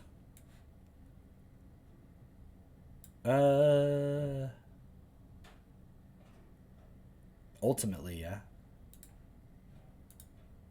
Well, it depends on what you mean by judgment about art, because are you judging it based on taste, or are you judging it based on some practical value? So no, like, you could make judgments about art based on its practical value. It wouldn't necessarily only be about a matter of taste. In many cases it might be, but that is not necessarily the case. On bodily death, a person continues to exist in a non-physical form. Yes. The government should not permit the sale of health treatments which have not been tested for efficacy and safety. Should not permit the sale of health treatments. Should not permit the sale. I disagree, because I don't think the government is the best way to do that. And it's a fucked up situation. The government process ends up approving shit that's not actually good, even though it's been tested, and vice versa. So it's a fucked system. So I don't agree with that from that perspective only. I don't think it means people should take things that are unhealthy for them, or that we should allow people to promote them, but I don't think the government as it currently exists is the best way to do that in its current form, based on where humanity's at in their mind. There are no objective truths about matters of fact. Truth is always relative to particular cultures and individuals. I disagree with that. Atheism is a faith just like any other, because it is not possible to prove the non-existence of God. It is a faith like any other, but it's not because it is not possible to prove the non-existence of God. So it depends on what you mean by atheism. Well, does it though? The thing is, it really just depends on what you mean by atheism. If atheism just means you don't accept you don't accept God as a thing, yes. If it means you believe in evolution and you believe in science and you believe in fucking all kinds of other shit, like, no, then it can become a faith. But, okay, atheism is a faith like any other because it is not possible to prove the non-existence of God. So based on that statement, I would say I disagree.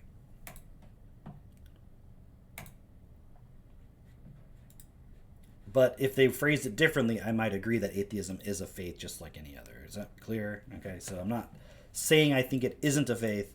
However, based on the if-then statement or whatever.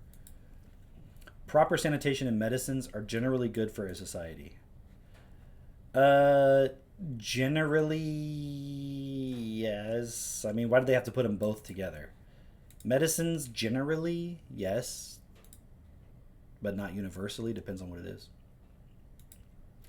In certain circumstances, it might be desirable to discriminate positively in favor of a person as a recompense for harms done to him and her in the past. To discriminate positively? But does that mean you're discriminating against somebody else? That's such a loaded question. In certain circumstances, it might be desirable to discriminate positively in favor of a person as a recompense for harms done to him or her in the past. But it's such a loaded question. Because what do we mean by desirable? What does it mean to discriminate positively? Meaning what? Like, what's the context?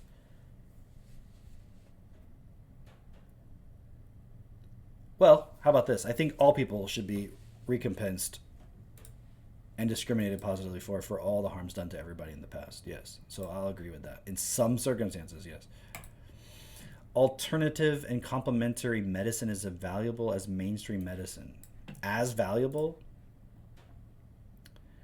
Yeah. Because they're all a bunch of bullshit. Some of it's good, some of it's not. Same thing with mainstream. Some of it's good, some of it's not. So, as valuable, yeah. Severe brain damage can rob a person of all consciousness and selfhood. Consciousness, yes. Selfhood, no. See, why are they putting it together? Practically speaking, yes. To allow an innocent child to suffer needlessly when one could easily prevent it is morally reprehensible. Obviously. The environment should not be damaged unnecessarily in the pursuit of human ends. Obviously.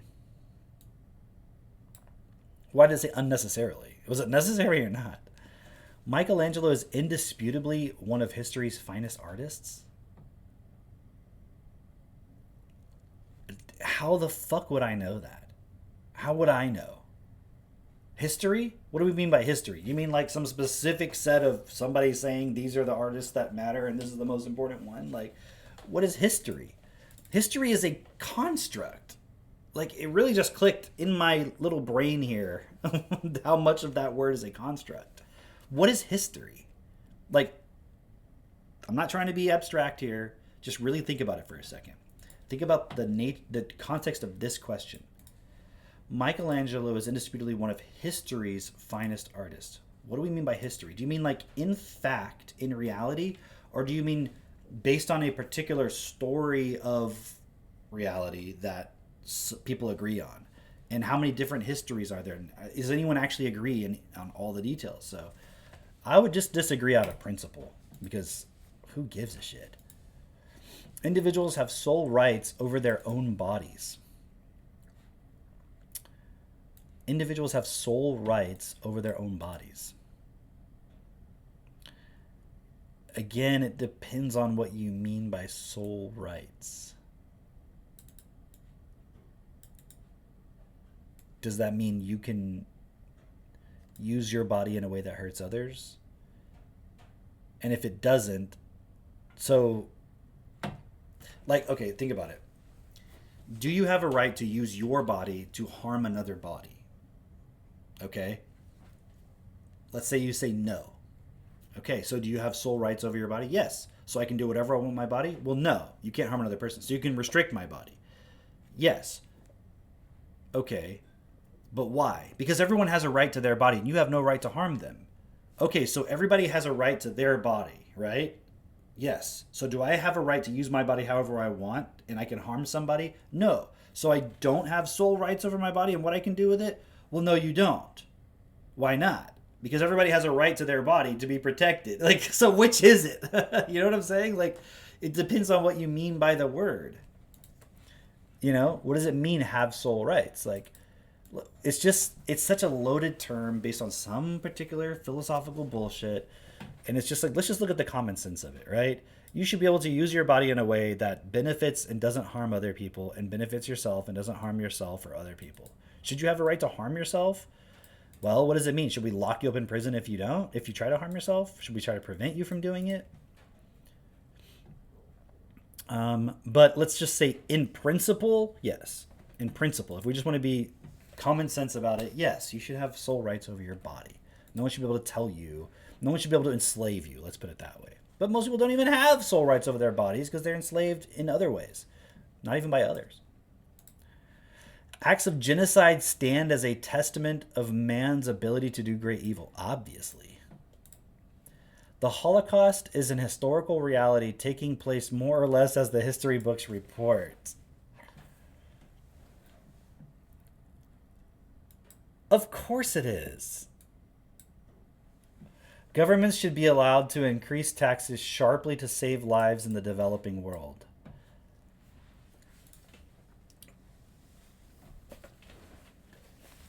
Do you see the bullshit here? Should we save lives in the developing world? Obviously. Why the fuck are taxes necessary? Learn how the money system works. You think that's necessary? Oh. If I say agree, that means I agree that we should just increase taxes, which isn't gonna fucking do anything. If I say disagree, they're saying, well, you don't want to save people.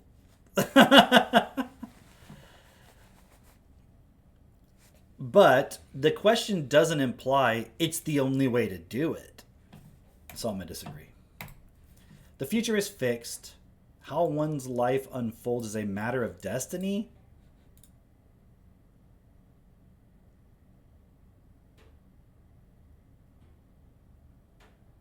Disagree. All right. So let's answer the questions. Male, United States, 40 to 49. Prefer not to say. None. PCH tension score. Oh, I have less tension? 3 tensions in my beliefs. All right, let's see what they are. When did it ask me about my beliefs? Contradiction. Okay. Can you put a price on human life? The right to life is so fundamental that financial considerations are irrelevant in any effort to save lives. But you disagree that governments should be allowed to increase taxes sharply to save lives. But I already prefaced it. It was on the recording. You can go back and look at it. I'm like, but in the current context of the system, it's not possible. You have to have financial considerations. But fundamentally, we shouldn't have it that way. So this question actually, the fact that I answered it this way, in the apparently disagreeing way, actually backs up what I was saying if you listen to my explanation. Because I'm like, how the fuck is increasing taxes going to save anybody's life? Why? How does it save anybody's lives? How many people get stressed out over just having to file their taxes and their tax reports and do it properly? And what happens if I don't? Like, that stress creates a reduction in your life expectancy. So it's an impossible question to answer. If the right to life is so fundamental that financial considerations are relevant, it doesn't make any decisions about humanity's lives, then that must mean that we should always spend as much money as possible to save lives. When the government wants to do that's a bad example. Do you know how the money system works, you fucking retarded website? Have you heard of the creation of debt? Shut up. All right, next. Let's see what else. 60% of the people who have completed this activity have this tension. The environment should not be damaged unnecessarily. People should not journey by car if they can walk, cycle, or take a train instead. Does driving a car damage the environment? Maybe. Is it unnecessary? Well, okay. I mean, I can see the like logical contradiction in this. Fair enough. Fair enough. But it said unnecessarily. I'm saying it was necessary. Yeah, I get the point.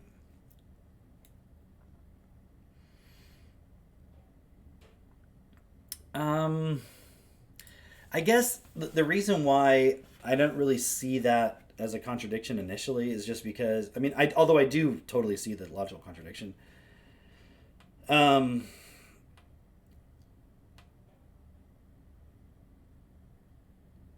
know what? I will say, if I could go back and there was more context, okay? Well, it does say if it's possible. Okay, so I guess I'm kind of thinking like where I live, that's not fucking possible. So I didn't really read the question carefully enough and consider that. Like when I lived in Portland a long time ago, like I took the train, I had a bike, and I walked a lot. I could have got a car, I'm sure, but it was like, why have a car? So it was like set up for you to be able to do that. Although it's also very inconvenient. So it depends on what you mean by necessary. Because, like, for example, if I'm going to go...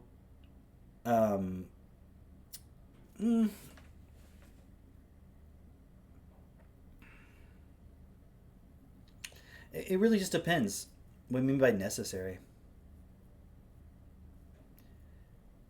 Because, again, we're looking at, okay, don't damage the environment. I totally agree. It makes no sense to damage the environment necessarily. But we have a money system that's not effective, that's based on inequality, it's based on debt, it's fucked.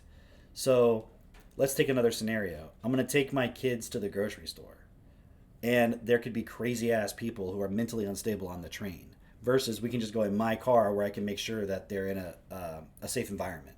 Is that necessary? You see, so you could put more variables into the equation. So, but I do get it just based on the blanket, raw statements. It's a contradiction.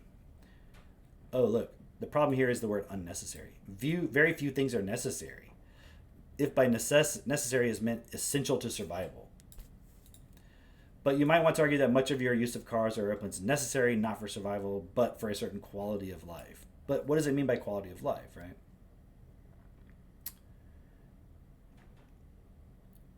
Yeah, necessary simply means what one judges to be important for oneself. But again, in an ideal situation where we don't have unnecessary mental instability, hyper-competitiveness, stress, fear, all those points that are created by a lack debt-based system, then I don't think there'd be a problem just taking the train. It'd probably be quicker. Like, I could definitely see a situation where I'd be okay with that. So I'm not that tied to having a car. But then it just means, what do you mean by necessary? Like, if I'm going to build something and I got to go get some lumber, do I take the train and bring it back on the train with me? Like, that's not practical. So you'd have to really dig into the specific situations. But if there was a train station right down the street and I could just get on that train and go to like town, like I would definitely use it when I don't need to like carry something in my car. I would probably use it all the time. So it just depends on the context. What is the seat of the self? Oh, here we go. Here, of course, I knew they were going to try to get me on that one. Severe brain damage can rob a person of all consciousness and selfhood. But you also said that on bodily death, a person continues to exist in a non-physical form. How are they contradictory? Oh yeah, they're not. They represent an awkward mix of worldviews. Not really. It's just that the questions aren't nuanced enough.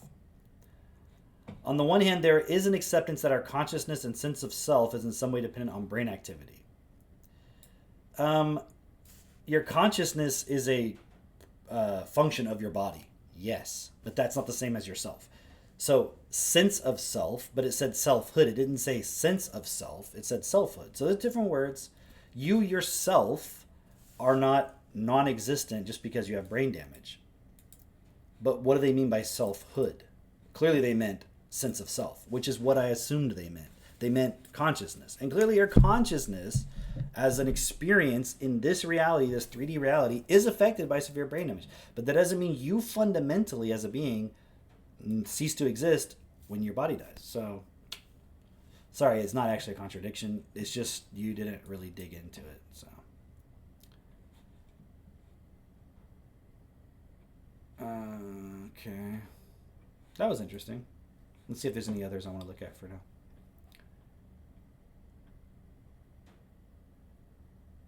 Whose side are you on? I don't know if I want to do that. The Wasson test. What does Mary do? You're being tortured in the morning. Get that chip out of my brain. Okay, let's try this one, then I'll probably call it a night. This interactive activity deals with issues broadly to do with free will and determinism, alternative possibilities, and moral responsibility.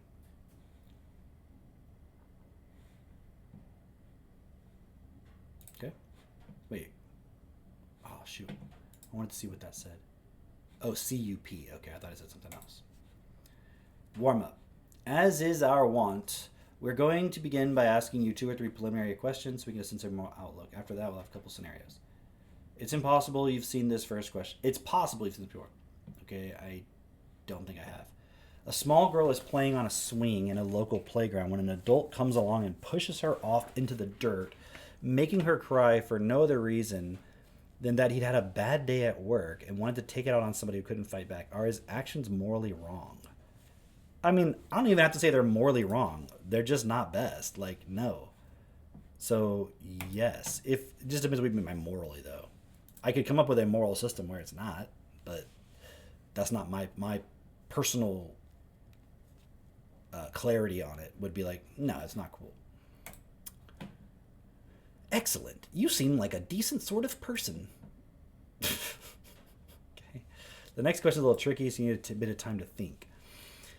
If nobody is morally responsible for some fact X, and nobody is morally responsible for the fact that if X then Y, does it follow that nobody is morally responsible for the fact Y? Okay, I know it's going to clarify, but I want to read that again. If nobody is morally responsible for some fact X, what the fuck does that even mean? Morally responsible for a fact. And nobody was morally responsible for the fact that if X then Y, does it follow that nobody is morally responsible for the fact Y?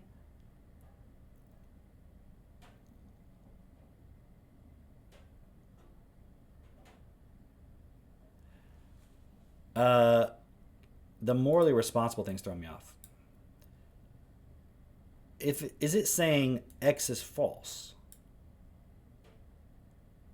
What does that mean? Morally responsible for a fact. It doesn't even make sense. Okay, I'm going to have to just go to this then. Probably that doesn't make sense. Here's a concrete example. Suppose that there is some fact about the weather, X, that makes it inevitable that lightning will strike a barn, thereby causing a fire that will kill 3 people. Y. If nobody was responsible for the weather, and nobody was responsible for the causal link between them, the link between the lightning and the fire, does it follow that nobody is responsible for Y, the fire and the deaths?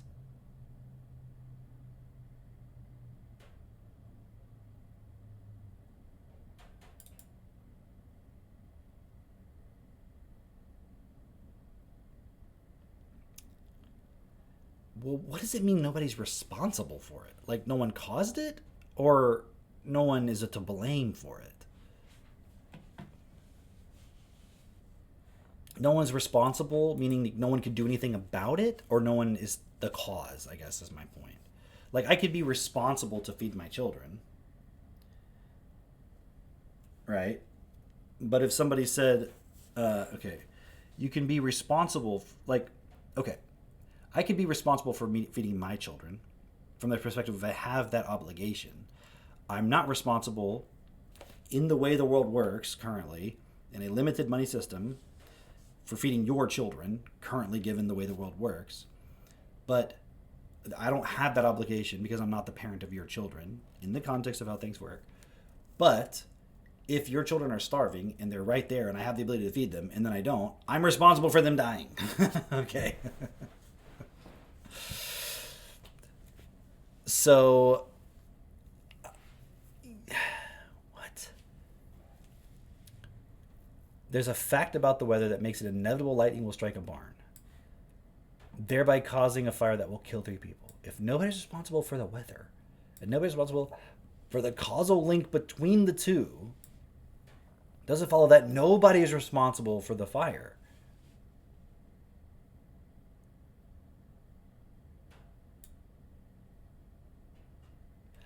I mean, I think, like, in some kind of a logical sense there, you could say that's true, but I feel like you can't just go based on strict logic. Like, I can't tell if they're testing the logic of it.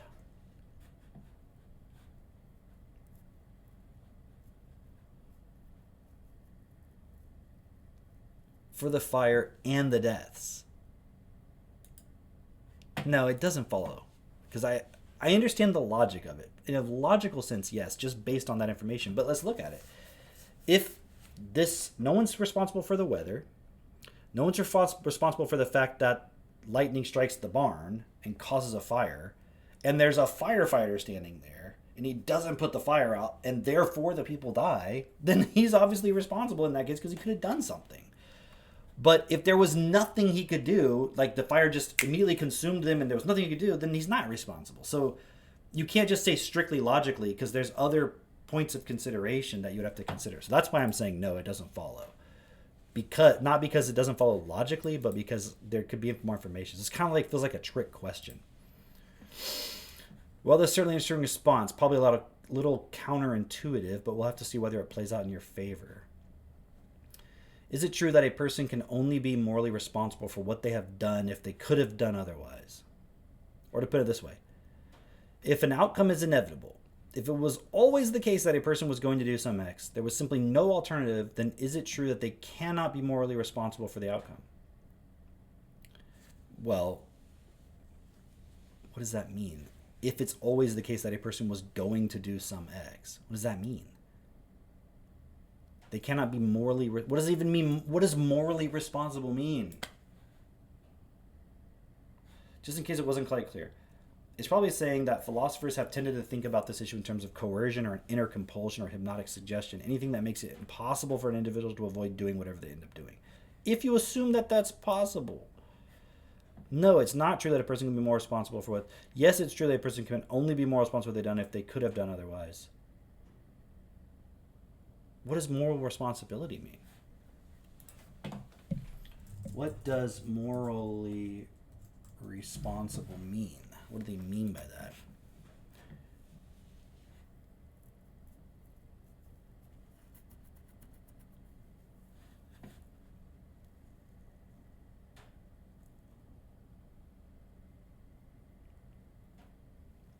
Well, okay, look here. The subject is not just a mistake. It is an active choice. So by definition of morally responsible, then if you have no choice, then you're not morally responsible.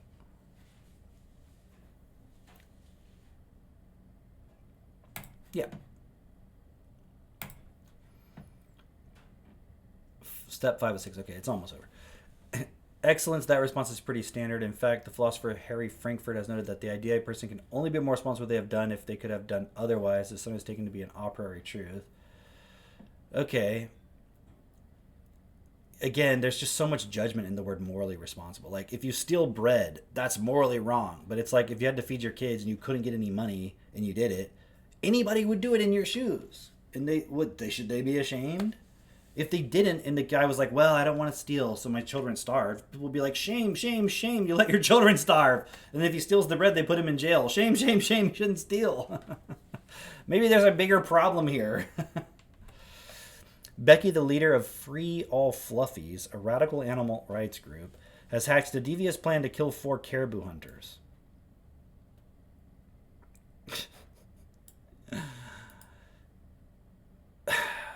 It involves her detonating some explosives she's placed in the crevices of a glacier with the intention of causing an avalanche that will crush the hunters. Let me guess, she kills some caribou? She goes ahead, detonating the charge at time 1, which does indeed cause an avalanche that crushes the hunters at time 3. However, what Becky didn't know is that the glacier is gradually eroding in a certain way, and had she not placed the dynamite in the crevices, some ice and rocks would have broken free at time 2, starting an avalanche that would crush the hunters at time 3. Is Becky morally responsible for the deaths of the hunters? The hunters would have died anyway, since the... Yes, obviously. What does it mean morally responsible, though? Like, was it okay what she did? No. Yes. They were going to die anyways, though. Okay. We're all going to die anyways, so what does it matter if you kill people then?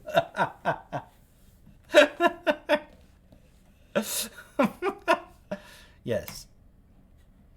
Right. Well, that seems to be the right answer. Certainly it accords with the view of the philosophers John Martin Fisher and Vernor Vinge. I don't care. Okay, so now we want to know what you think about a second scenario. It had come to the attention of evil genius Professor Zach Coyne that there was a plan afoot to assassinate Bunny Amore, the leader of the radical animal rights group Free All Fluffies. Bunny lover? Okay. It just makes me think of a funny song. Should I play it?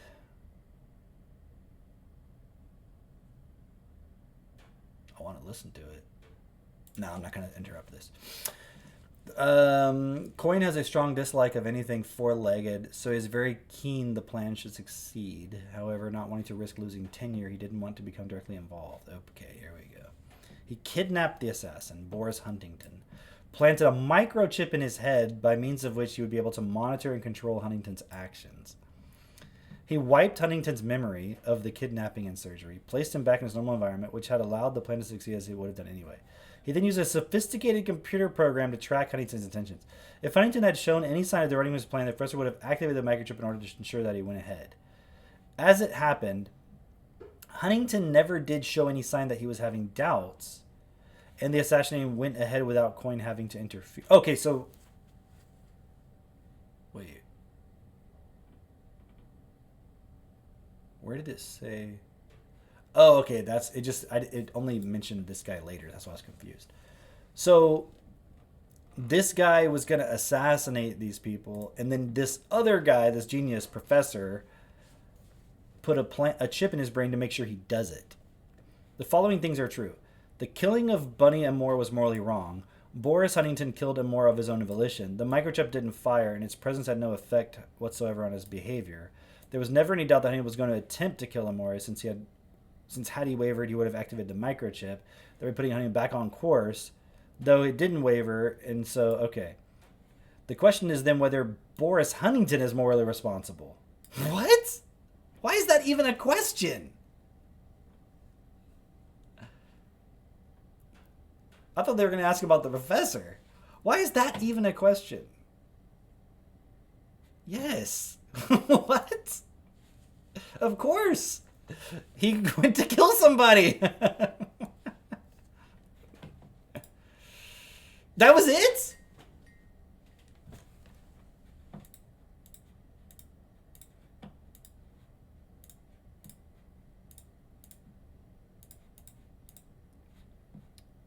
One contradiction out of two. Weakly incompatibilist.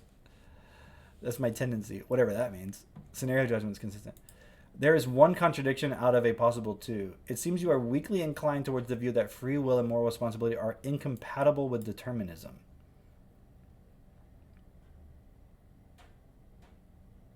What? Weakly inclined? What does that mean? There's one contradiction. You claim that Becky is morally responsible for the deaths that occurred as a result of the avalanche. If you had also claimed that if nobody is morally responsible for some fact X, and nobody is morally responsible for fact X, Y, then nobody's morally responsible for X, Y, then your response would have been contradictory.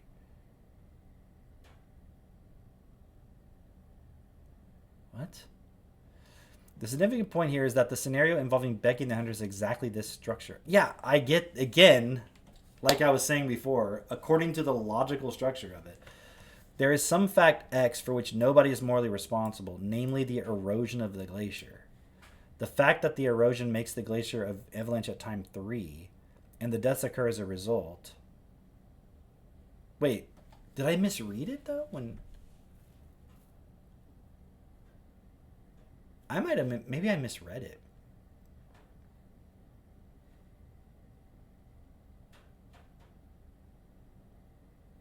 Wait, oh no, I avoided it. Oh, okay, yeah. Because I'm like, no, that doesn't make sense.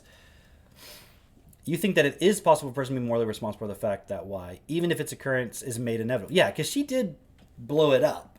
It's just that it would have blown up anyway, right? It would have eroded anyway.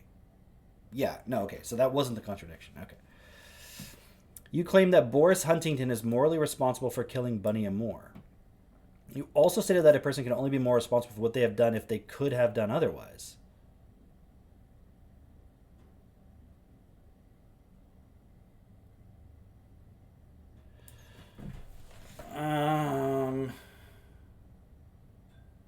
No, that's not a contradiction, you motherfuckers.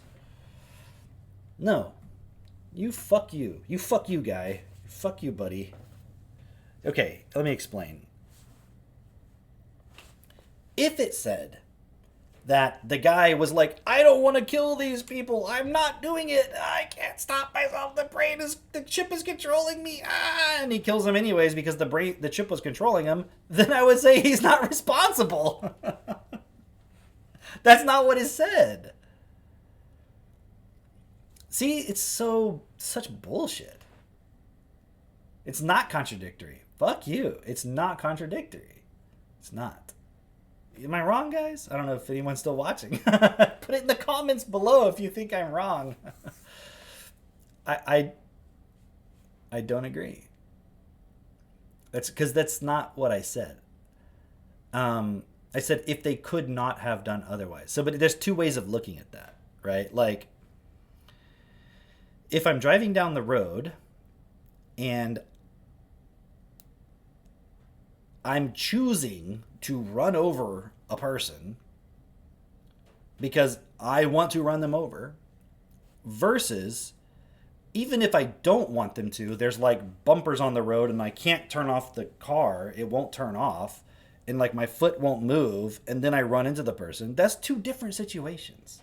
That's not the same.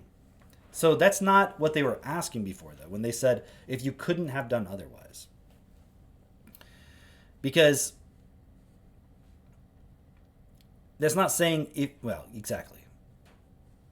Because there they were saying that Boris just chose to do it.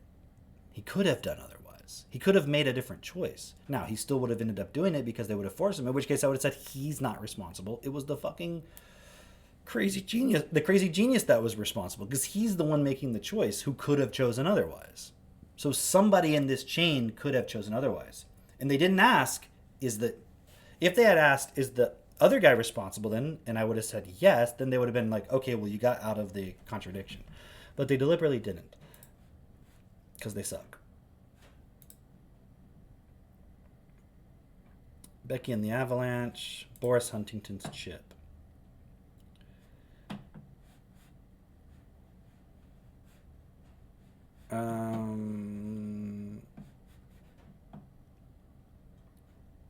Yeah, see, it's a limited view of it was not possible for him to have chosen otherwise. Okay, because if that were the case, then the scenario shouldn't have been that he was getting any choice in the first place. Okay, because I was answering it based on the guy was making the choice. He didn't even know he had been brain chipped. And it wasn't like the brain chip was controlling him. He was going to do it anyways. So that's like saying, what's an example? It's like, I shoot a gun. The bullet's going towards the person. Somebody's running alongside it, ready to nudge the bullet in case it goes off course. But they never needed to because I was an accurate shot. So I didn't have any choice because they were going to nudge the bullet anyways. Like, what? And if I didn't choose to pull the trigger, they would have maybe pulled it anyways. Okay, but then I wouldn't have been responsible. But that's not what the scenario was. Okay, anyways, I don't need to belabor the point because I'm right. So, but that was interesting. Okay, I'm gonna leave it at that. I might do some more of these another time. These are pretty fun. Actually, it's actually pretty interesting. I like it. I like just arguing with myself. Vicariously. I like arguing with this thing vicariously with myself. All right, everybody. I will leave it at that, and I'll see you tomorrow night, 8:30 p.m., same time. Good night.